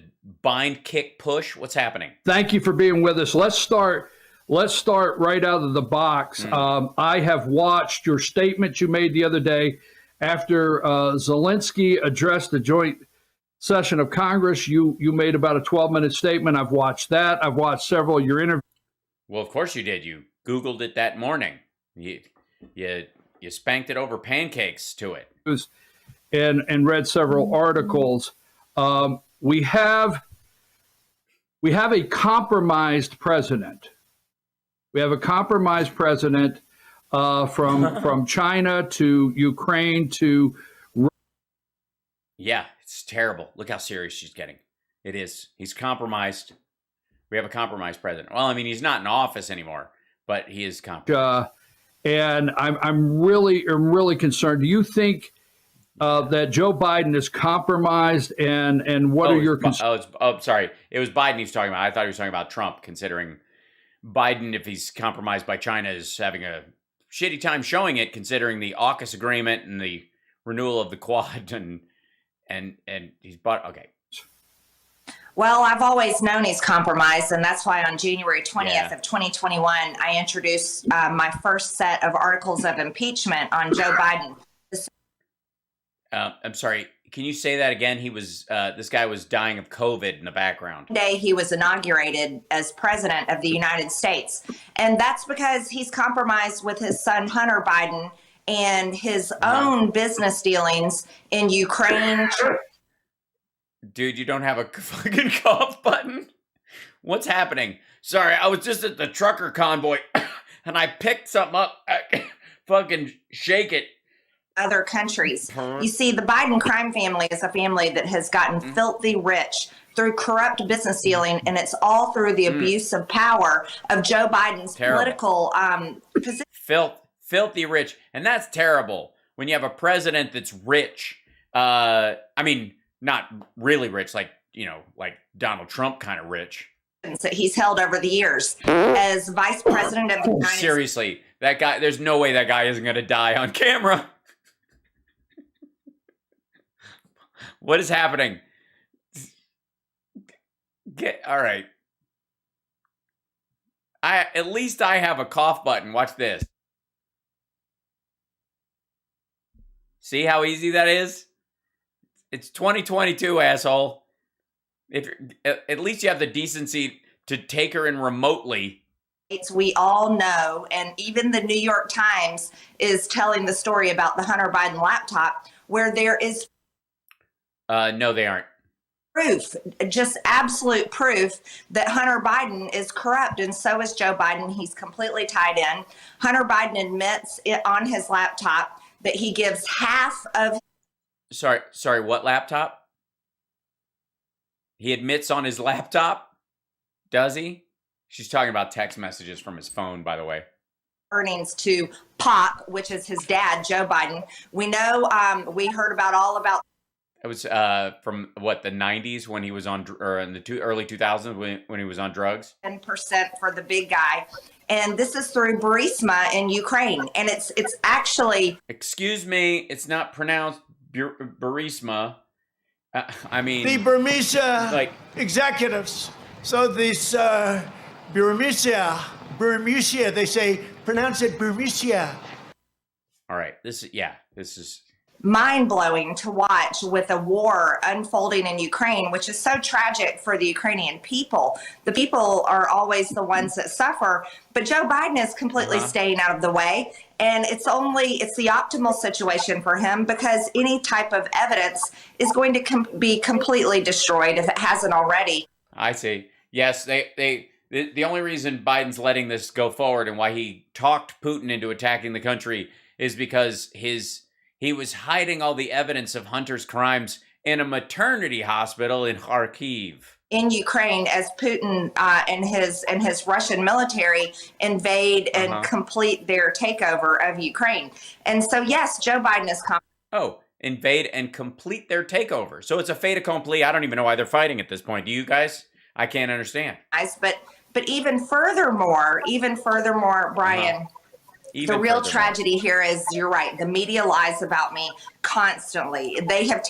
That is. I mean, there's children's hospitals and there's an entire city of Mariupol that's being bombed, but the real tragedy is how the media talks about Marjorie Taylor Greene. I mean, let's thank you for finally bringing up the real suffering in this situation. It is their sworn duty to put the same playbook on me that they used on President Trump, and that is to lie, rinse, and repeat the same lies over and over and over again to try to saturate the public and try to train the public to believe the character that they're presenting to them that is supposed to be me, that's not me at all. And so no, this is not Marjorie Taylor Greene. This is not someone who's anti-mask or will show up with compromised people that she actually had possibly contact with on January 6th at the jail in between their arrest, arraignment, and try to, I guess, witness tamper. I guess that's what we've been given as a picture of who she is, but that's not who she is. She's a wife. She's a regular client of a sex guru at a gym. She wears blue. I'm sure you find it amusing every single morning when you Google my name. I mean, my goodness. Yeah, amusing is the word. Don't even do that, Brian. I don't want to know the lies that I say every day. It's part. No, I call them the complicit media, and I've often. So you've learned from Trump how to make up cool names. Said that the First Amendment, Congresswoman, was intended for freedom of speech, and we do want a free press. But I don't think the Founding Fathers ever intended the First Amendment be used by the press to be complicit in a crime or corruption. And that's weird. It's almost like they didn't intend the First Amendment to cover, say, the downloading of child porn either. So we don't have an absolute rule. They seem to think ahead about that one. Or people like automatic weapons that were that you could carry around in your hands. They seem to not picture that when they came up with the Second Amendment. I think we're at with the media. And the reason I do that is because much like when Trump would just throw out a one-liner and the media, it would just drive them nuts. You know, Congressman, we got to admit, you tend to do that from. Yes, the one-liners is what drove them nuts. You know, the one-liners like trans people can't serve in the military. Mexico is sending murderers and rapists, and some of them are nice people. Time to time, throw out a one-liner and drive. Yeah, a one-liner like there are good people on both sides, right? Nuts, but you know, they never take the time to listen to your message. And if people would tune into your message, you really have a great message. I want to get on with. Great. Tell us. And I'm talking about Joe Biden being compromised. You know, we're watching these innocent people die in Ukraine, and I have asked the question: why did Joe Biden allow this to happen? And I get put. Yeah, why did he allow Putin to attack this country? I mean, doesn't he have a switch on his desk? Well, he did. Didn't Trump put a chip in Putin's head when they were meeting in that private meeting, and he leaned over and went, "What conditioner do you use?" And he slipped the little thing in, and the little nano computer wiggled its way into Putin's head, and then he was able to, I guess, just like control him kind of with a joystick in the White House. And then if he ever gets out of line, you could just push a button, and Putin will just like pass out when he's near a balcony. Why didn't obviously Trump left him a note that's there. So why in the world why doesn't he use it? What's happening? Putin did. You know, all of this military equipment we talk about and aid and sanctions, everything could have been done 90 days in advance, well in advance of Putin. Yeah, why didn't you sanction him and send military aid when they hadn't done anything, when you're still trying to talk him down from it? Why not fuck him into a cocked hat and get him into a position where he had no other choice but to do it? Ever going into Ukraine, and I'm very confused on why we sit back and watch this happen. Why did Joe Biden sit back and watch this happen, Congresswoman? Yeah, why did he sit back? This is a good question. Why did Joe Biden sit back and watch this happen? I mean, we have nukes. Well, actually, you know, there's a much longer history here that people are ignoring. Sure. They're ignoring it. Look, this goes way back to the hard drive it goes back before 2015. We go back to the Obama-Biden administration. And what they did, and you mean when Russia attacked Crimea and Donbass? You can even remember there's videos of Lindsey Graham and John McCain in Ukraine. What they did is they propped up Ukraine, and they were working so hard to push Ukraine to the West, when for the Ukrainian people, the best thing that could have happened for them is to have declared themselves an independent nation and, you know, an operation. Yeah, they did. And in that independence, they decided they wanted trade deals with the European Union. And what was Putin's answer to that? Send in the troops. Maybe more like Finland or one of those other countries, so that they... Yeah, Finland has a deal with the EU for trade. They did that, and they got attacked. Wouldn't be in the tug of war between Putin and the West, and that's what's happened to them. And then here you have Joe Biden, and then, you know, I'll blame others. I say it goes back into the Obama administration, and I'll even blame people like Lindsey Graham, who is begging for war every single night on the television. These are the people. I don't normally like to interrupt when they're shitting on Republicans, so I feel like we just have to let this roll. That gave the Ukrainian people the false hope. And now you see Ukraine just kept poking the bear, which is Russia. Yeah, Russia's the bear in this situation. They were poking the bear by being sovereign in their decisions. I mean, if you're Russia and your ex is dating somebody else, how do you not follow her home and shoot her on her way home from a date? You know what I mean? She's poked you. How do you, I mean, you gotta, what are you gonna do? Just take that? And Russia invaded and they're yeah, and then Russia invaded because they poked the bear. Can you imagine her coverage of the OJ trial? Well, I mean, Nicole, sure they were divorced, but Nicole, like, dating maybe somebody. I mean, she kept poking OJ and poking.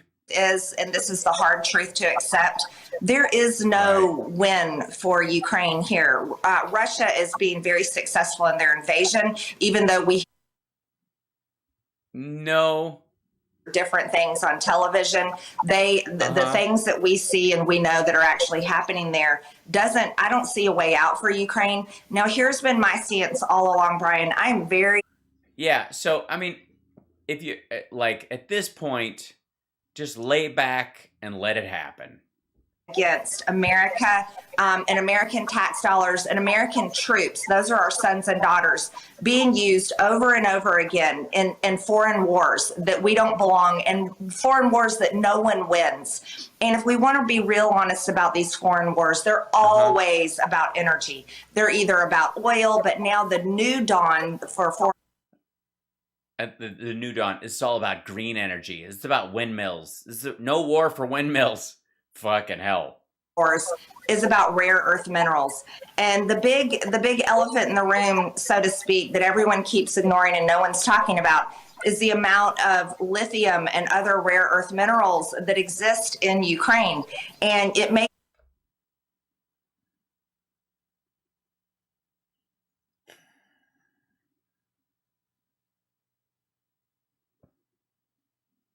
Really?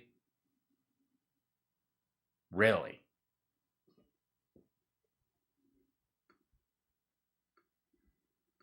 Excuse me a second. Whoops.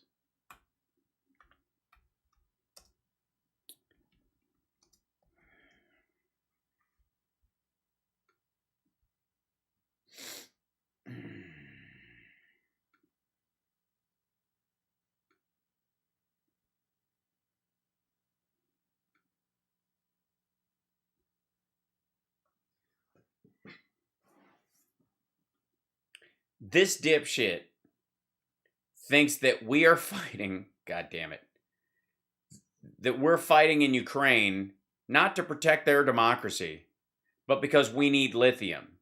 Meanwhile, the geothermal field beneath California's Salton Sea contains brine that may hold from 1 to 6 million metric tons of lithium, an essential element for producing batteries. A Berkeley lab study aims to evaluate the resource. That's the hot brine that comes up in the Salton Sea. Yeah. 1 to 6 million metric tons. Yeah. So, but I mean, we have that, and that's not even what we have in like Wyoming and the Dakotas and all that shit. No. Good Lord. She thinks we're fighting this war over fucking lithium? Good Lord. You really wonder what is the long-term objectives of people who are very interested in who controls Ukraine. And so, it's tragic what's happening to the all right, so why isn't your assessment, since we have plenty of fucking lithium, that Russia is doing this just to control lithium to sell to somebody else because they don't have any, which, by the way, they have a shit ton. People, we see over 3 million refugees have fled into Poland. Many people are dying, and these are the things that are so heartbreaking and hard to see day in and day out on our 24/7 news. Well, it's very hard for him to see. He's too busy Googling you. But the other thing that the media doesn't do, and they're very complicit in doing, is they don't tell the truth. They should be talking about the neo-Nazi military militia groups that are very much integrated in Ukraine's National Guard and their military. They talked about these things as recently, Time Magazine did a documentary on it, as recently as earlier last year in 2021. but now the media is pretending that doesn't exist. And this comes after Democrats have called Republicans Nazis for 5 to 6 years now, and after they called Trump Hitler, which is the most insulting, horrific name you could ever give to anyone. And Republicans certainly aren't Nazis. Well, I mean, obviously the Hitler family has a problem with that. But it's shocking to me that Congress is so willing to funnel $14 billion and military equipment over and over again into Ukraine, and you have to ask, is this money and is this United States military equipment falling in the hands of Nazis in Ukraine? And then, well, they'll claim it does, but in the meantime, there are 44 million people in Ukraine and about 10,000 Nazis. I think we have more per capita, last I checked. But, I mean, a lot of them are in jail, Peckerwood gang and the prisons notwithstanding. But, again, so we're not supposed to give material aid to Ukraine because of what the Azov Battalion started as, I suppose, while Russia was sock puppeting it. By the way, Russia always seems to know exactly where the Nazis are, in the same way that Trump knows exactly where the voter fraud is. It's weird that he so specifically knows how it happened and when it happened, almost as if he knew before the check cleared. Other thing that needs to be discussed, Brian, is there are biolabs in Ukraine. This is true. This is a true story. Yes. Yes, it's true. There are Quest diagnostic labs. There's, St. Jude's has a biolab by this definition. And what is in them? And not only Ukraine, Brian, they're also in other countries like Kazakhstan, Georgia, other post-Soviet Union countries. Yeah, I don't know why those sovereign countries should have the right to have labs in them doing stuff, gathering pathogens that might cause wheat blight in a country that mainly supplies wheat. That's weird. And so I'm working on a bill to ban all U.S. funding for bioweapons. That is a bill that we've pretty much got. Yeah, that's already, we're already a signatory to the chemical and biological weapons ban. We already did. They aren't doing that. And that will be introduced soon because. Cool. I have a good idea. How about introduce a bill that outlaws Russia's use of false flags while you're at it? I mean, while you're just writing bullshit. After 2 years of COVID-19 and what it did to the world and what it's done to the United States economy, that we may not recover from. We're on the verge of stagflation. We're on the verge of stagflation. No, we're not. And a recession. We should be very cognizant of how U.S. tax dollars are being spent in regards to biolabs. Right. Yeah, I mean, normally we have a lot of money left over to make bioweapons, but not now. I mean, we got to cut back on something. And be very, very persistent to be sure they're never being spent on bioweapons. Yeah, we do.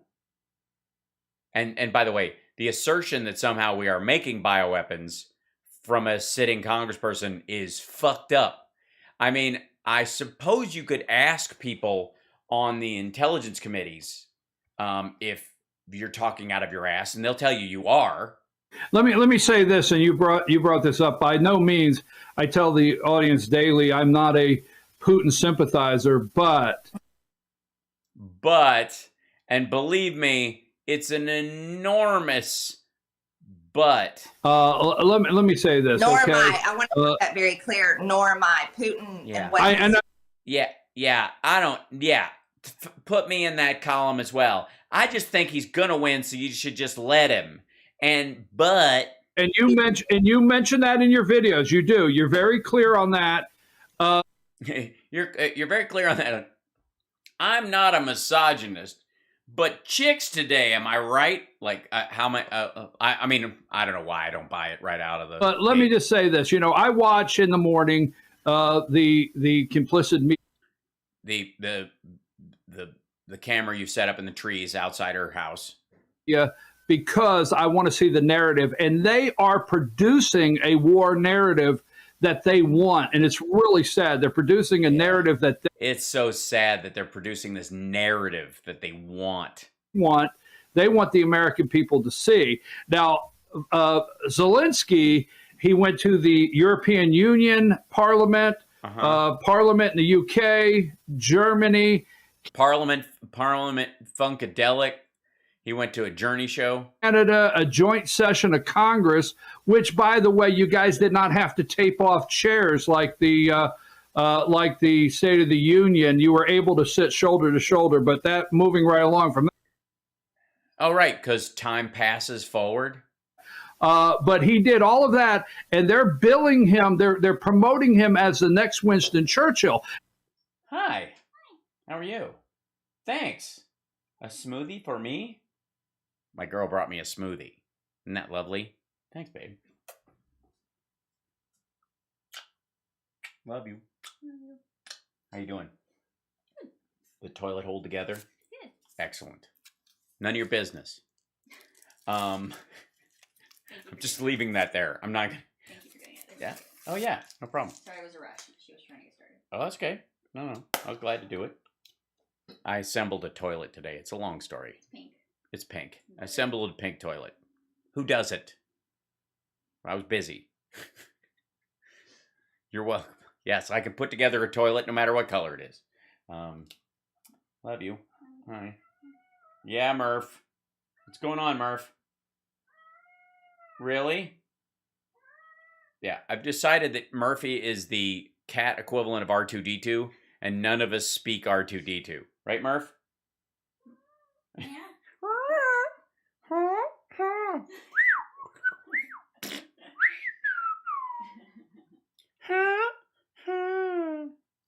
Thanks, babe. Yes.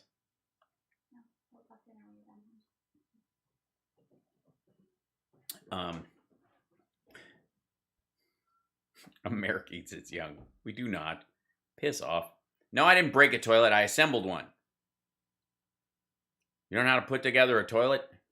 I have a problem with that because the people promoting him are people like Nancy Pelosi, Chuck Schumer, Nancy Pelosi, Joe Scarborough, Minka Brzezinski. The list goes on of the people that are trying to sell me that this guy is the next Winston Churchill. I don't buy it, and I want to know, where are we? Well, no. Winston Churchill was not a Jew. So, I mean, boom. Ending the $14 billion because Russia is winning this war over here, and may I? I might have to bail out early on this one as well. Can we just check in on some shit, shall we? Shall we? On how that this whole thing is going? Let's see. Earlier today,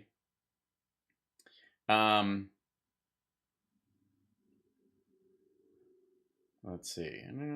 Oh yeah, here it is.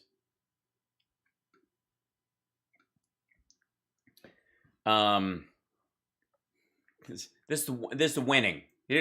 We'll call this segment "Tired of Winning" in however you say that in Russia. Not a lot of changes on the ground by Russian forces in Ukraine, per a senior U.S. defense official. We've seen some increased naval activity in the Black Sea, who says it may be linked to some of the shelling in and around Odessa. It is. I know. More Russia has now launched 1,100 missiles at Ukraine. It's certainly possible to use hypersonics. It could be running low on precision-guided munitions. It could be a message they're trying to send to the UK, to the U.S. and to the West. Let's see. Classified communications are faltering. We do believe Russia are having command and control problems. You think? They just weren't fully prepared for operations of this intensity for so long on this many lines of attack. Because they're fucking stupid. We're seeing them, the Russians, use a lot more unclassified communications. That's what, oh, by the way, I mean, it's horrifying. Understand, these two assholes are saying that Russia is winning. Let's see. Russian general killed. Let's see.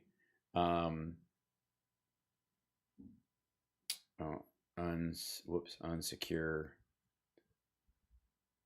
Yeah. Ukraine killed a Russian general after he made an unsecured call that gave away his location, report says.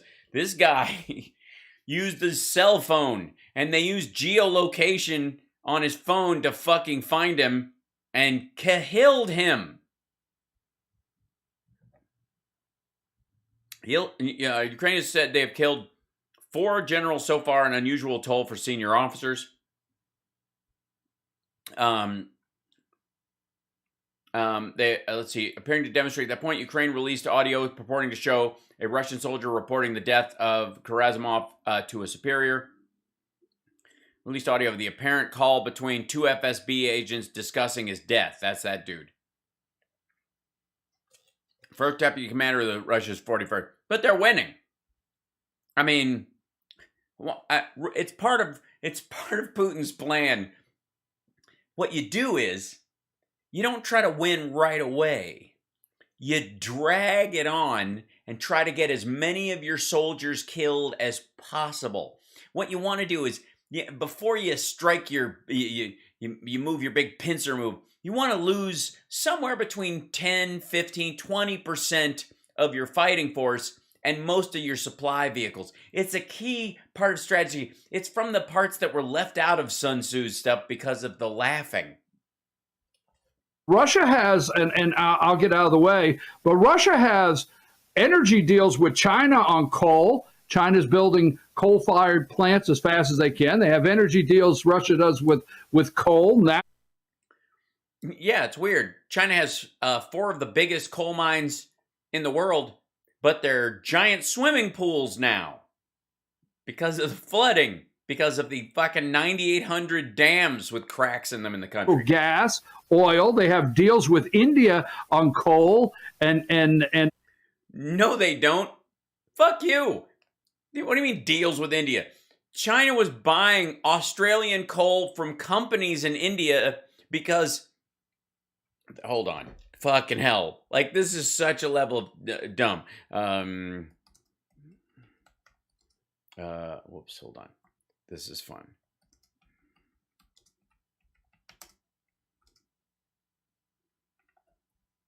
So let's see if I can find this one right away.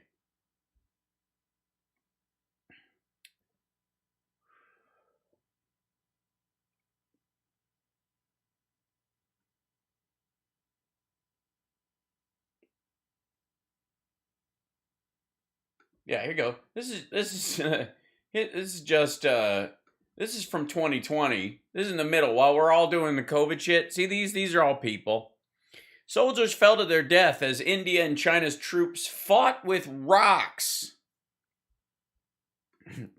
Yeah, but they put that aside to buy some coal because they needed it.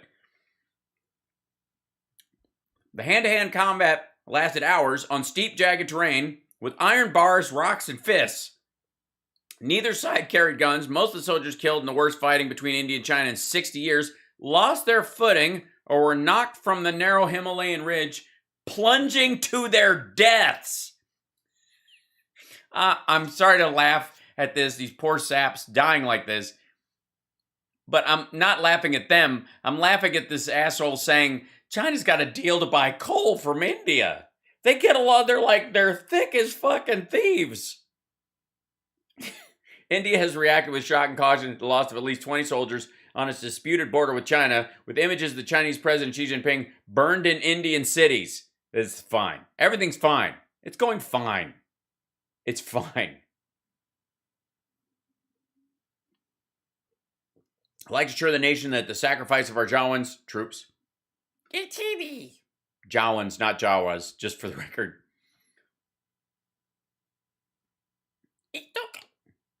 These aren't the droids you're looking for. Move along, move along. These blast points are too precise for Jawas, for sand people. Only Imperial stormtroopers are so precise. Later in the movie, they can't hit the broadside of a barn. A day after reports of the violent face-off in the Western Himalayas emerged, Indian news outlets began naming some of the dead, and clearer picture started to build of what transpired on Monday night on the high, steep ridge lines above the fast-flowing Galwan River. because this is a water fight. They're fighting over the water. Nobody wants Tibet because of the culture. They want it because of the glacier. I mean the snow, which turns into water, and they both want the source of the water. Two armies jostled. Hand-to-hand fighting broke out. Neither side armed. And lines of decades of tradition is supposed to ward off the possibility of escalation between the two nuclear-armed neighbors. Then an Indian commanding officer was pushed from the narrow ridge and fell to his death in the gorge below. Reinforcements from the Indian side were summoned from a post about 2 miles away, and eventually about 600 men were fighting with stones, iron rods, and other makeshift weapons in near total darkness for up to 6 hours.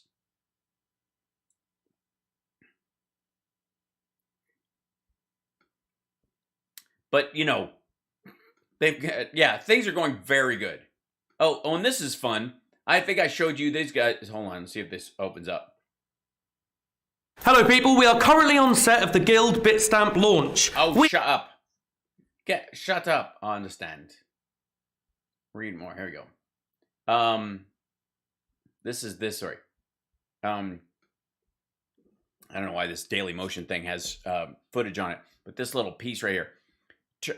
In Galvan, the armies of India and China do not use weapons, but China has used non-conventional weapons. Now India is already is ready with some non-traditional weapons. Soldiers deployed on the China border at Ladakh and Arunachal will use them to give a befitting reply to China. Vajra, Trijnul, Sapper Punch, Dand, Bandra, such weapons that are traditionally let's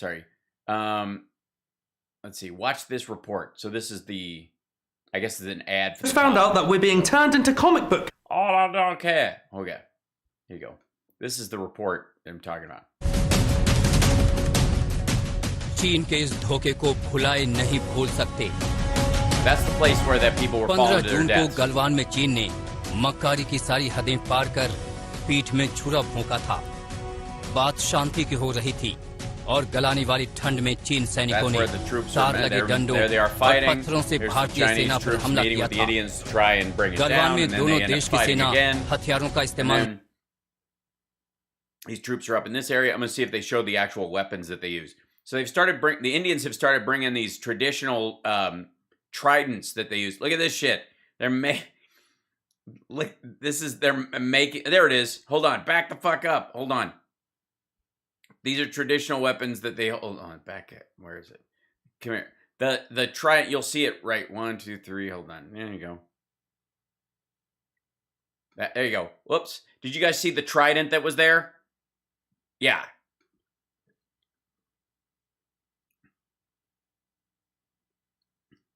Yeah, that thing.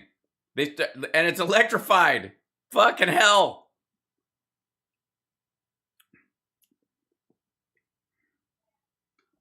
Oh, and they have electrified shields too.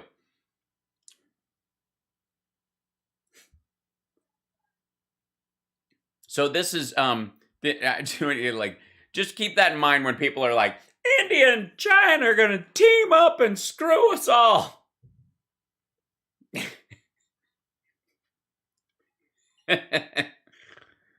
I mean, yeah, those are some pretty, it's bitching modern meets ancient. Yeah. This is Sparta. Oil. And then last but not least, because I know you're interested in this, you got Saudi Arabia talking to China, and China saying, we'll buy your oil with our currency. So I know I put a whole... Yeah, and Saudi Arabia's going, yeah, we'll think about that. And so an article comes out, Saudi Arabia's thinking about that. And then let's see. Let me ask you a question, folks. Since we're talking to two strategic minds, and since Marge has dozed off on us, give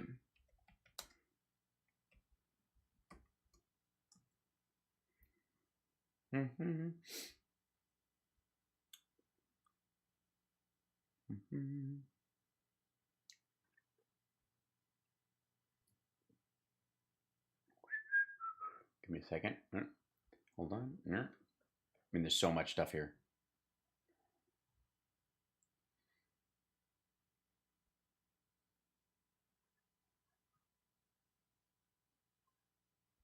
There you go. Here's Market Insider. This will just give you a little indicator.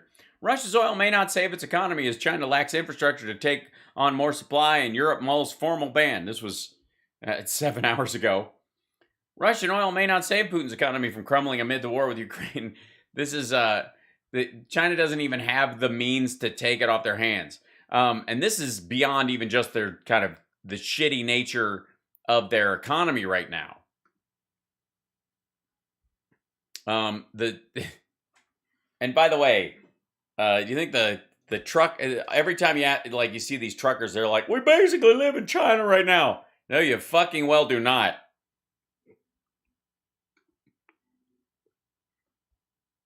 There's Nikkei's going, it's China's economic power overdone, right? There you go. Here's Manila.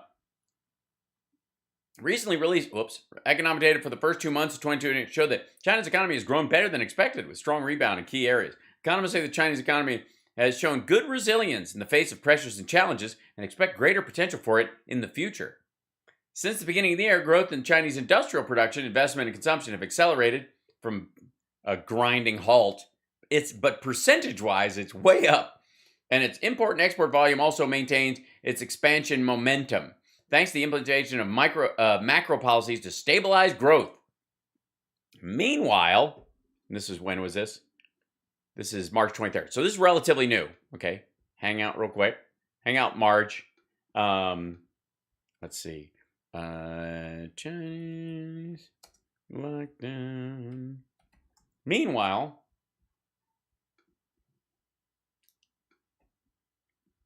quit it. China locks down city of 9 million and reports 4,000 cases. Omicron tests zero COVID strategy. Whole city, all the ports, all the trucks, all the factories, everything. China's locked down an industrial city of 9 million people overnight and reported more than 4,000 virus cases as the nation's zero COVID strategy is confronted by an Omicron wave. Health authorities reported 4,770 new infections. That's the ones that just take those as deaths in a day. On Tuesday, the bulk in the northeastern province of Jilin and the city of Xinjiang and the neighboring Liaoning province was ordered lockdown late Monday. China's moved fast in recent weeks to snuff out virus clusters with pick and mix of hyper-local lockdowns, mass testing, and citywide closures. It reported 2 COVID-19 deaths on Saturday, the first in over a year. 2. Yeah, you would have you got a country, you watching this. You've got a country, you're the president of a country with 1.3 billion people, allegedly. And there's a disease that is present in the country that has killed 4,000 people. Do you lock down a 9 million person city if you've only lost 4,000 in the entire country? Or if you locked it down, would that be because you are bullshitting about the actual numbers? Gee, I can't imagine. Anyways, China's huge, gonna eat our lunch, that story. Into that, but, take it from there. Well, those all are true statements. And, about the press. No, they are not. I think she was asleep when you were talking. Freedom of press, I always say this, the freedom of press is not the freedom to lie. But today's press, they use their freedom as the freedom to lie, and they lie every single day. And oftentimes lying is not covering the truth. And the truth is very clear. Oftentimes lying is not the truth. Not always, sometimes, but oftentimes. Shit. It's out there for anyone that wants to go look for it. And this is the fact. The United States. All right, here we go. Our sanctions that we're putting on Russia are not going to stop Putin in his war in Ukraine. They're not going to stop him at all. As a matter of fact, he is being very successful in Ukraine, sending money and weapons over. No, he is not. Ukraine. This very sad and tragic part of that is it's only going to extend the war a little longer, and it's going to cause more people to die. Yeah, that's right. I mean, honestly, gangs have lots of guns. And so carrying a concealed weapon, in the United States is only prolonging an obvious conclusion. You're doomed. What do you got? 9 rounds in there? These guys have bump stocks and Glock speed trigger modifications and drums that hold like 500 bullets. And yeah, I mean, what can you do against that? So in America, I mean, just melt down your gun and turn it into a plowshare at this point, because I don't see how. And by the way, you're watching HAL Sparks Mega Worldwide. Oh, good Lord. That is the reality. And that is why I've been voting against these sanctions. I've been voting against sending money. I voted against that $13.6 billion. I did not vote for it. Yeah, I just think you should just let it happen. Roll over. This is the best work that America could do is let Putin take Ukraine and fuck it. Here's another reason why I voted against it. I voted against. All right. Because if you don't, the bank shot Russian funding you're getting won't show up in your campaign accounts, and it's an election year. Sanctions on Russia, because it's going to actually hurt innocent people, not only here in the United States, but all over the world. You see, Russia is a top exporter of fertilizer and grain and energy. That's right. And that's what she's worried about. Bullshit. She's worried that the source of bullshit will dry up. Among other things like metals, like steel and so forth. You see, when we are sanctioning Russia, we are pushing Russia closer and closer into the arms of China.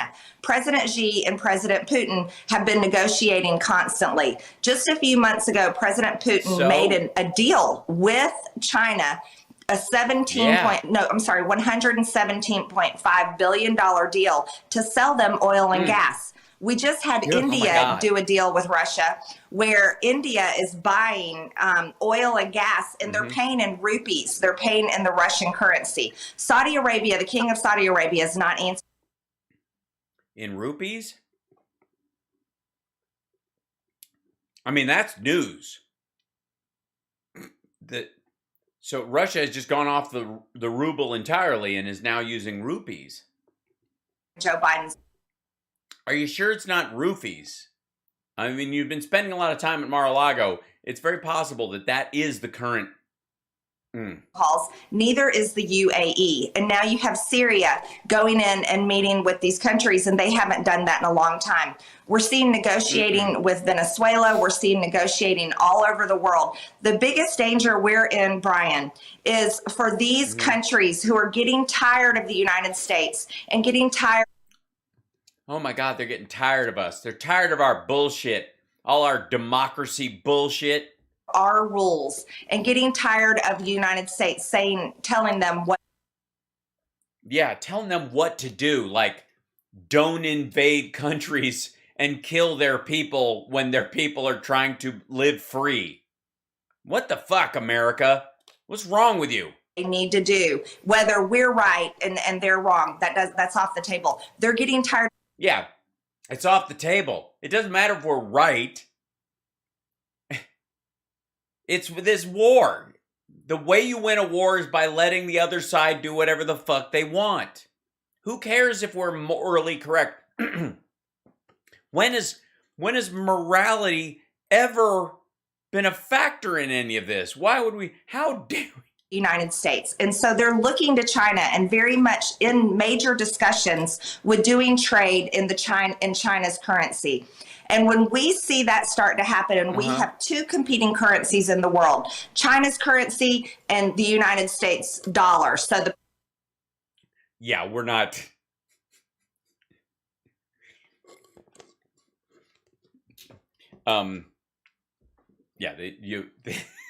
Yes, good luck. Please, Saudi Arabia, Russia, move to the yuan. Yeah, use that as your reserve currency. It'll all work out. Please do that. The modern world will develop, along the lines we've been building for a long time, interact, and there'll be a trade between the U.S. dollar and the euro that will shore up both over time, and they'll continue to grow. And anyway, but please, yeah. Petrodollar and China's currency. We are in a very dangerous place, Brian. That is where we would see the dollar crash. We would see economic problems like our country has not seen since the 1920s, and most of us were not alive back then. We are going to see real. Well, speak for yourself. I myself am over 700 years old. Prove I'm not. Sorry. Economic damage to the United States that will take decades to get out of. And so this is why I've been against these sanctions, not because I'm for Putin and what he's doing, but I'm against food famines. I'm against food shortages. I'm against people dying because of these. Wait a minute. First of all, you know they're going to pass. You know it's going to happen. So your vote's your concern is protest votes in the face of Armageddon. That's it? This is like the Alex Jones thing, like the world's gonna end. Like all these fucking videos from that Johnny Bravo dude, right? It's all over. It's been over. It's gonna be over for fucking years. Erroneous problems and errors that everyone is making, and I am urging diplomacy. I have been urging for the Biden administration. They are doing diplomacy. We are, but we're not going to give fucking Ukraine to Vladimir Putin to do whatever the fuck he wants with. Where is this okay? How is this? I mean, there is no other example or explanation right now other than the fact that the Republican Party, especially the MTG and Matt Gaetz wing of the Republican Party, has become the Neville Chamberlain Party. And granted, during the time of the Nazis, during the time of World War II, there were sympathizers in the United States. There were people who believed that he was in the right and that Jews control the banks. We got to stop this, blah, blah, blah. And there's definitely a lineage of thought from those people still existing, threaded throughout our country and others throughout the world. No question. Not the majority by any stretch of the imagination, but they definitely exist. And I'm not insinuating, by the way, that she's part of that or what have you. And I'm also not saying she ain't. But I am saying that we've experienced something similar to this before. It's not that weird that people go, well, it's not our fucking problem. And and really that's their business. And if they do that, would it be so bad? Right? All that horseshit. As well as my colleagues in Congress to urge for diplomacy and get Putin whatever he needs, whenever he needs it. Get him a good like a nut hammock, so I can walk around carrying one side, and Matt will carry the other side, and so he'll never feel the kind of gravity have an impact on him. Zelensky to the negotiating table in this war, make an agreement that everyone can agree on, and let's do this in order to protect innocent people who will undoubtedly always be the ones. Also, like, Zelensky has come to the table with a lot of options in this. And Putin I made my demands at the beginning, before we invaded. They're the same now. They're not going to change. Where is the responsibility for Vladimir Putin in this circumstance? There is none. Right? At what point does she go, we need to make sure Vladimir Putin has a realistic view of what's possible here, and he needs to make a deal that the Ukrainians can live with and he can live with. There's none of that talk. It's just like, we need to get Zelensky over here and make them make a deal, which is basically like, lay down and take it. And so that has been my stance from the beginning, and that is where I'm going from here forward. Yeah, no matter what changes, no matter how long this drags out, no matter how bad Russia's getting its ass kicked, my thing is going to still be, we need to give Russia what it was asking for in the very beginning and pretend it's winning to leverage that. All right, let me switch gears so we can close out. And I know you got a busy day, and I appreciate you being with us.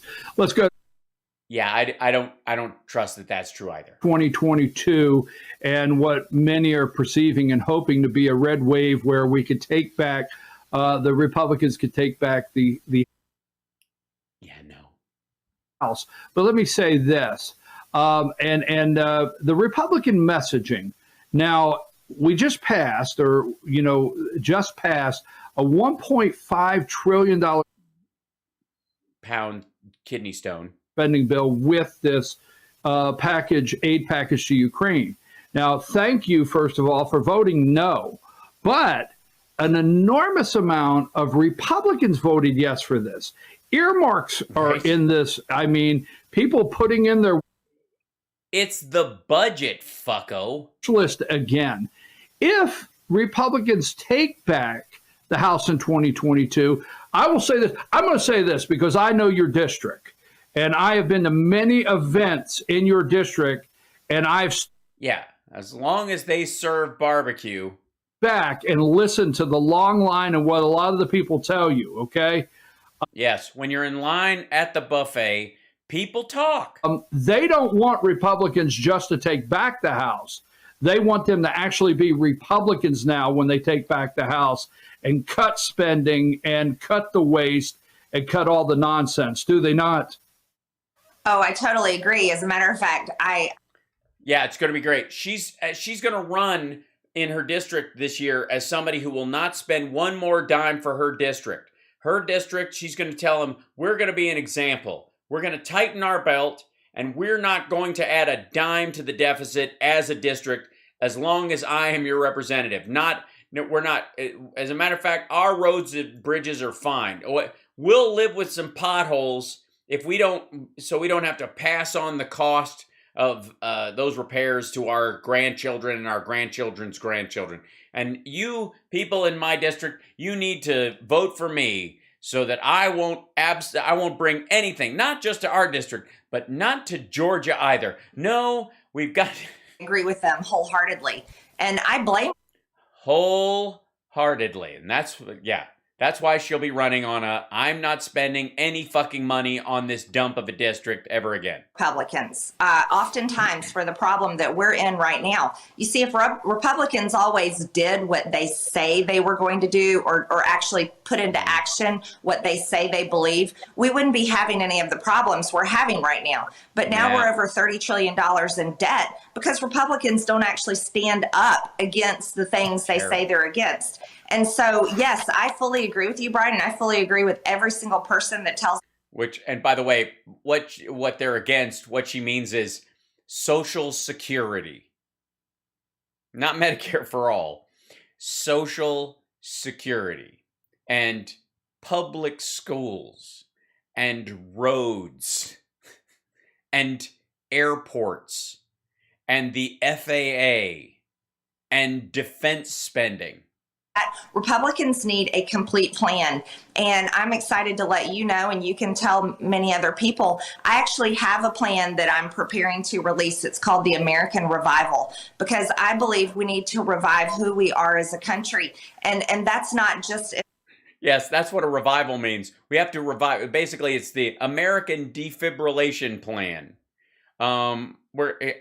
Basically, it's a bill where I just go up to the Statue of Liberty with 2 electric prongs and go, clear.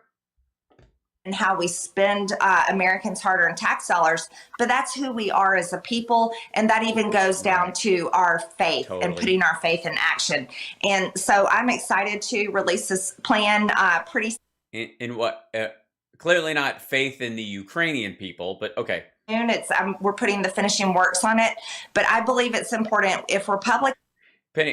just putting a little dusting of it, just splurching a little on the top of it. It needs a little bit of a shellac and a shine. Are lucky enough to earn people's trust, and I believe it is seriously, those are the right words to say, to earn the people's trust and earn their vote for us to take back power in the House. We have to do a good job. And, Brian, So this is her version, by the way, of the Newt Gingrich Revolution. The contract with America. This is the American Revival Plan. That's what she's going to present that which will entail stop investing in America. That's it. That's the whole thing. One of those that I'm pretty outspoken and I'm always attacking Democrats, but I also attack my own party and oftentimes my own colleagues. And I do that because I'm willing to call out the things that we're doing wrong as a party. And I'm willing to say, here are the things that we need to do a better job. And that is to have a plan in place that will save America and stop our country from rapidly descending into, I used to say socialism, now I call it communism, and what we're looking at could be even more terrifying. And yeah, wait a minute. I'm sorry, I'm not familiar with this new word, communism, you just made up. You used to say it was socialism, now you call it, thank you, Georgina. You call it communism, do you? Thank you, Mark. Thank you, Diana. April 1st, your birthday within driving distance of Yamava. Come celebrate with me at the Nerd Halen show. The more the merrier. Yes, Mark is going to be at the Yamava casino in Riverside. It's actually in Highland, California, but near Riverside. And for the Nerd Halen show, please come join us. It'll be good to see you, Mark. Globalism, with Biden literally calling yesterday for a new world order after this horrific pandemic and the war that we're seeing potentially turn into World War III in Ukraine. Well, yeah, I mean, obviously, after World War III, you're going to need a new world order, obviously. And I'm going to have 2 eggs over easy. My new world order will be, 2 eggs over easy, sourdough toast, breakfast potatoes, and I'll go with some bacon just for the heck of it. You know what I mean? It's the end of the world. Why not? Concerned on why he's going to Brussels. Now, the media will tell me he's going to Brussels so he can meet with NATO. Well, clearly he's going down in the space elevator underneath the ground to meet with Satan himself at the tube that Elon Musk built in Belgium that takes you right to the Large Hadron Collider so that he can look into the past and in the future through the magic orb and design thoughts for everyone so that we live in a satanic baby-eating dystopia. Right? They could discuss Ukraine, and I think there's much more going on in Brussels than discussing Ukraine and Putin. Last night I was at a meeting, and I promise this is the last thing I'll ask you. Last night I was at a Republican Party meeting here in Georgia, rural Georgia. One of your colleagues was a guest speaker, and several people in the room, and the 9th District, the voters there mirror the 14th a lot. Assholes. And a lot of the voters in the room are asking questions like, and sadly, it's like, can we survive 2 more years with Biden? Can the country make it? So can you tell me, because if we get... Yeah, it almost sounds like you guys think the country is Trump and vice versa. Control and majority. Oh, Liberty H, this guy has this show called BKP Politics, but this is in Georgia, so this is one of her local shows she has to do when she's running for office. Again, this guy is clearly, operates in the Republican circles around the primaries and all that kind of stuff in Georgia. A Democrat president, there's only going to be so far we can go on things. Democratic. But right. What can we do to sustain this country? Because many are concerned until we get to 2024 and we get a Republican president, if that may be Donald Trump. What can we do for the next 2 years, Congresswoman? Yeah. Thank you, Brian. I think that's the great message to end on, is we have to temper expectations of Republican voters, because the real truth is, even if we take back the House and the Senate in 2022, we will still have a Democrat-controlled White House. So I think at best, what we have to do, what will happen is we will be stopping their Democrat agenda. So at best, nothing will happen. And that is the real truth. That's right. At best, nothing will happen. And if there's ever been a better bumper sticker for Marjorie Taylor Greene's campaign for 2022, I don't know what it is. That's at best, nothing will happen. MTG 22. Volunteer today. You can't pass anything into law without all 3 branches, right? You have, I'm sorry, without. Well, you can do executive orders and stuff if they've stalled out completely, and if it's legal, it'll stay in. And if the next president isn't a Republican, or actually it's a good policy that helps people, they won't knock it out. Or if they do, they'll knock it out and then rename it and then sign one just like it right after. Congress, the Senate, and the president signing bills into law. So if we can take back control in Congress, we will be stopping the Biden agenda. But then let's go further, Brian. What we have to do is we have to set up very strong and aggressive investigations into all the wrongdoing that has happened. Yes. Just like we're seeing the unconstitutional January 6th committee, they're having a witch hunt going on President Trump, his administration, and many of his supporters, and even people like me in Congress that bravely objected on January 6th. And so we're seeing that unfold. What we have to. That's so weird. And they're apparently matching, like, apparently the person who dropped off those bombs has like a weird, like there's something weird about their feet or something like that. I heard. I don't know. I think it's all, personally, I think it's all a big conspiracy.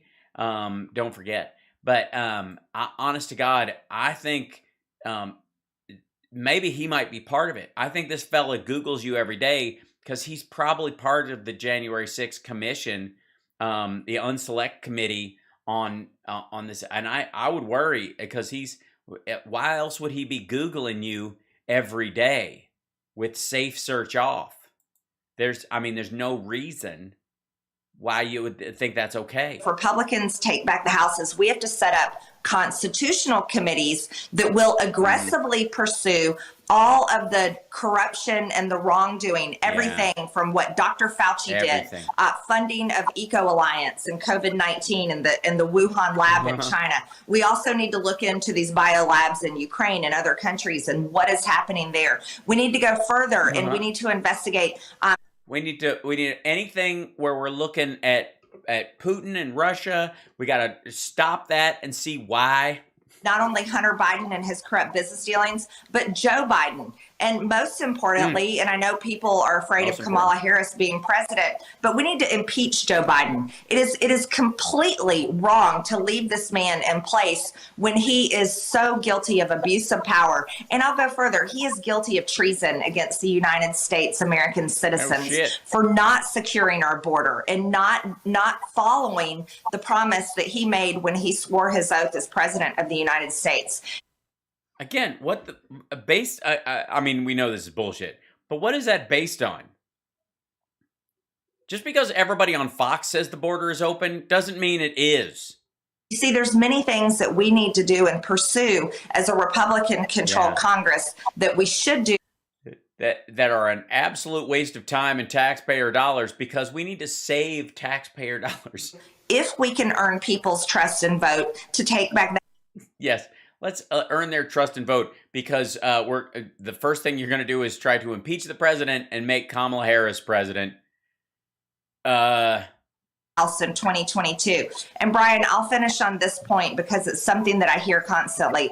People are very concerned about voting and they're still very upset about the election of 2020. And I am too. Yeah, a lot of them. Yeah, she is. She's not even 100% convinced you should vote.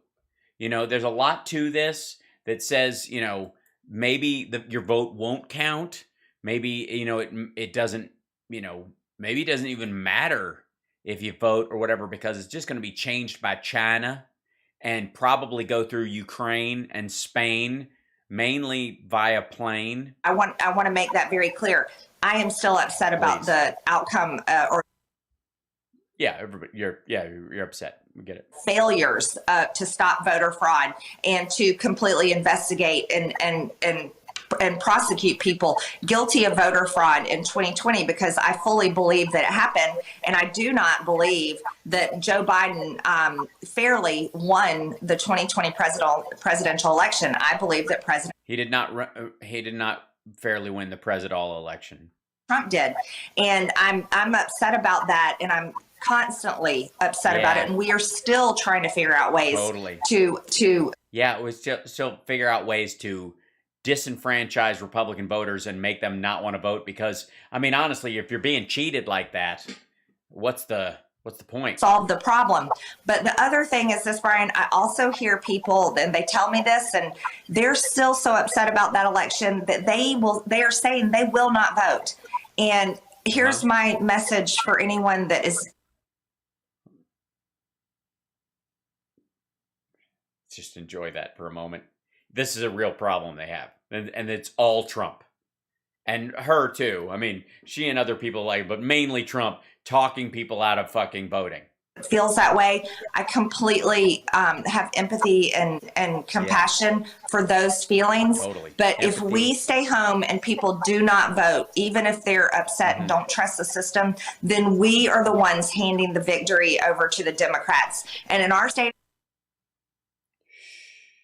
Georgia, that is a risk that we cannot take because we have Stacey Abrams on the Democrat ballot for governor of Georgia. And I know so many good people in Georgia, no matter how mad you are at what happened in 2020. I know for a fact that you do not want Stacey Abrams to be our governor, and you will not let that happen. So that's why I urge everyone coming up on this election. Yeah. She actually almost won the first time. It was pretty fucking narrow. Of course, Brian Kemp was Secretary of State at the time and had control of the election that he himself was running for. So yeah, there's a very strong chance actually that she'll win because the Georgia voters do want that. Especially in November, how important it is to bite the bullet, get out there and vote, because we have to stop. That's a good get out the vote message. Bite the bullet, get out there and vote. Stacey Abrams, and we have to do everything we can to try to get back that Senate seat that should have never been taken from us in the first place. Congresswoman. Terrible. Got to get that Senate seat back. Not both of them. The one with the white guy, all right, we'll live with that one. But it's the other dude that she has a problem with, it seems. Tell everybody, and sometimes I get a little pushback, is we have to run in both lanes. We don't have to abandon the lane of trying to find out or get to the bottom of what happened in 2020. Yeah, absolutely. Run it. Yes, that's your advice to Republican voters. Run in the middle of the street with a leg in each lane. That's safety third. Investigation needs to go forward. That's lane one. But the other lane is we have to campaign and we have to vote for 2022. Right. So we got to run in both lanes. We got to go vote. Yes, you got to run forward and backwards at the same time. I know some people refer to it as standing still, but it's not the same thing. It's more like jogging in place like an asshole. Congresswoman, with all the social media taking people down and how do people check out my Telegram? And I'm on Truth Social. Find you. Give our audience all the best ways. Yes, at best, nothing will happen. Vote March, right? Get your message, get in touch with you, or keep up with when you do post videos. Yeah. Okay, great. I try to stay on all the social media platforms to reach as many people as possible. You can find me on Getter. You can find me on Telegram. You can find me on Gab, Facebook, and I can, but I'm not going to. Still have my congressional Twitter account that they haven't taken away from me yet. And here's the main thing. Make sure when you follow my account, Marjorie Taylor Greene or Rep MTG, make sure it is the verified account. There's a lot of fake accounts. Yeah. There's a lot of phooey accounts that are run by God knows who. Clearly, it's not. There's a plot. There's some sort of people are coordinating something against her. Right. Out there, people trying to pretend to be me, and they're usually lying and saying. The people who are pretending to be her are usually lying. Kind of like the truth, or that lies are not always the truth. Things that I don't say. So make sure whatever platform it is, you're looking for that verified account, and you'll be able to find me there. And then my website. So blue check is what you mean. So the next time you shit on blue checks on Twitter, we'll know that you recognize that verified is a crucial part of being legitimately who you say you are, but I'm sure you're right. Is also mtgforamerica.com, mtgforamerica.com, and you know, Brian, we're in our election. Or you could just Google her like a fucking creep. And I'm only supported by small dollar donors. That's mostly the donations that I receive. That's the $10. Well, the ruble doesn't buy as many as it used to, so sure. Maybe I'm sorry, the rupees. The rupees. $50 or $100 that good people are so kind and generous to donate to me. I do not take money from PACs. I do not take money from lobbyists.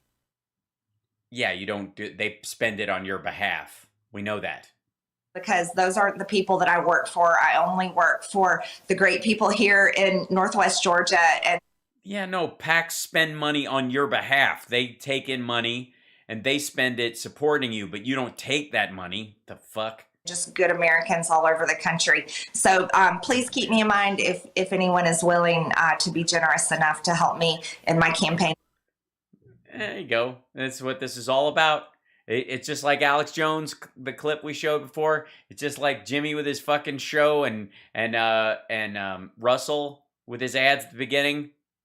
Just, you know, this is all a pitch. Get reelected and to fight back against the Democrats who are always coming after me. I know you have to go somewhere else. Thank you very much, Congresswoman. We appreciate it. We'll have you back real soon. All right, folks. Thank you to Congress. By the way, her people were texting him like, get her off the fucking show. Thank you to Congresswoman Marjorie Taylor Greene. And I want to apologize to the staff. I did not see your message. And she... So what did I fucking tell you? What did I tell you? That's why his phone went off, because they're like, asshole, she's got to go. And he's like, I'm sorry, I didn't even see. You guys texted me like it's time for her to go. To be somewhere else. So let me apologize to the staff there for Congresswoman Marjorie Taylor Greene. I'm running late. Congress one is enough to that works. I'm behind. We have another guest, and I hope they can stay with us through the commercial. Will stay with us through the commercial. We got to take a break. And we'll be right back with Ben Sass. After you'll be back with Ben Sass? Right after these messages. Hold on. What did he literally is Ben Sass? We have another guest, and I hope they can stay with us through the commercial. Will stay with us through the commercial. We got to take a break, and we'll be right back with Ben Souther right after these messages. Oh, Souther. That's an old picture, BKP. I'm just saying. I feel cheated. I was looking for this fine hunk of man meat, and I ended up with this. That's not fair. This is this guy, BKP Politics or whatever. This is Voice of Rural America. This dude has on. He's mainly in Georgia, but he has a lot of like. The Republicans who are running for office in Georgia on his show. And I think that's his wife, Lori. Lori talks gas prices, Russia targeting civilians, and much more. We're going to have to look at Lori once in an upcoming episode, but not tonight because I got to go have dinner. And I've already been over an hour extra on this because thanks for watching. Thanks for sharing. Thanks for supporting the show. Thanks for being with me. I feel like some of these shows... it's like pulling teeth on some of these videos. On the other hand, I'm glad that I'm covering these things long form for the very reasons that I showed you at the top, where people take these chunks out of context on purpose. This is crucial to the way I like to do business and the way I like to do this show. Also, morning show is very different. So tomorrow, and I might be doing something special on the morning show tomorrow. Might be moving around a little bit. I'm just saying. So tomorrow, I do the morning show at 9 a.m. Pacific time. And then, of course, the regular show is 3 o'clock in the afternoon on every day except for Friday.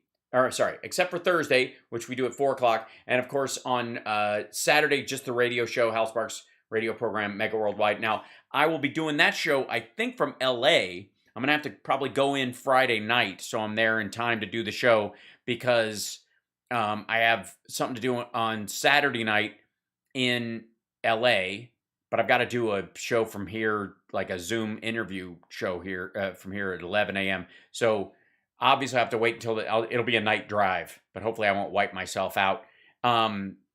And then we have band rehearsal on Monday night. So I don't know if I'm staying through or if I'm going there and coming back and going there and coming back. My sister, my daughter, my sister, my daughter. But anyways, tomorrow, we will actually have a special morning show, and you guys, I'm not saying anymore. And then I will see you guys in the afternoon. So take care of yourself and take care of somebody else. And remember, we're not making fun of the issues that we're talking about here. We're making fun of these people because they are inserious and they do not deserve to be taken seriously. I won't do it. I don't care if Trump talks about nuclear war. Nuclear war is a serious thing.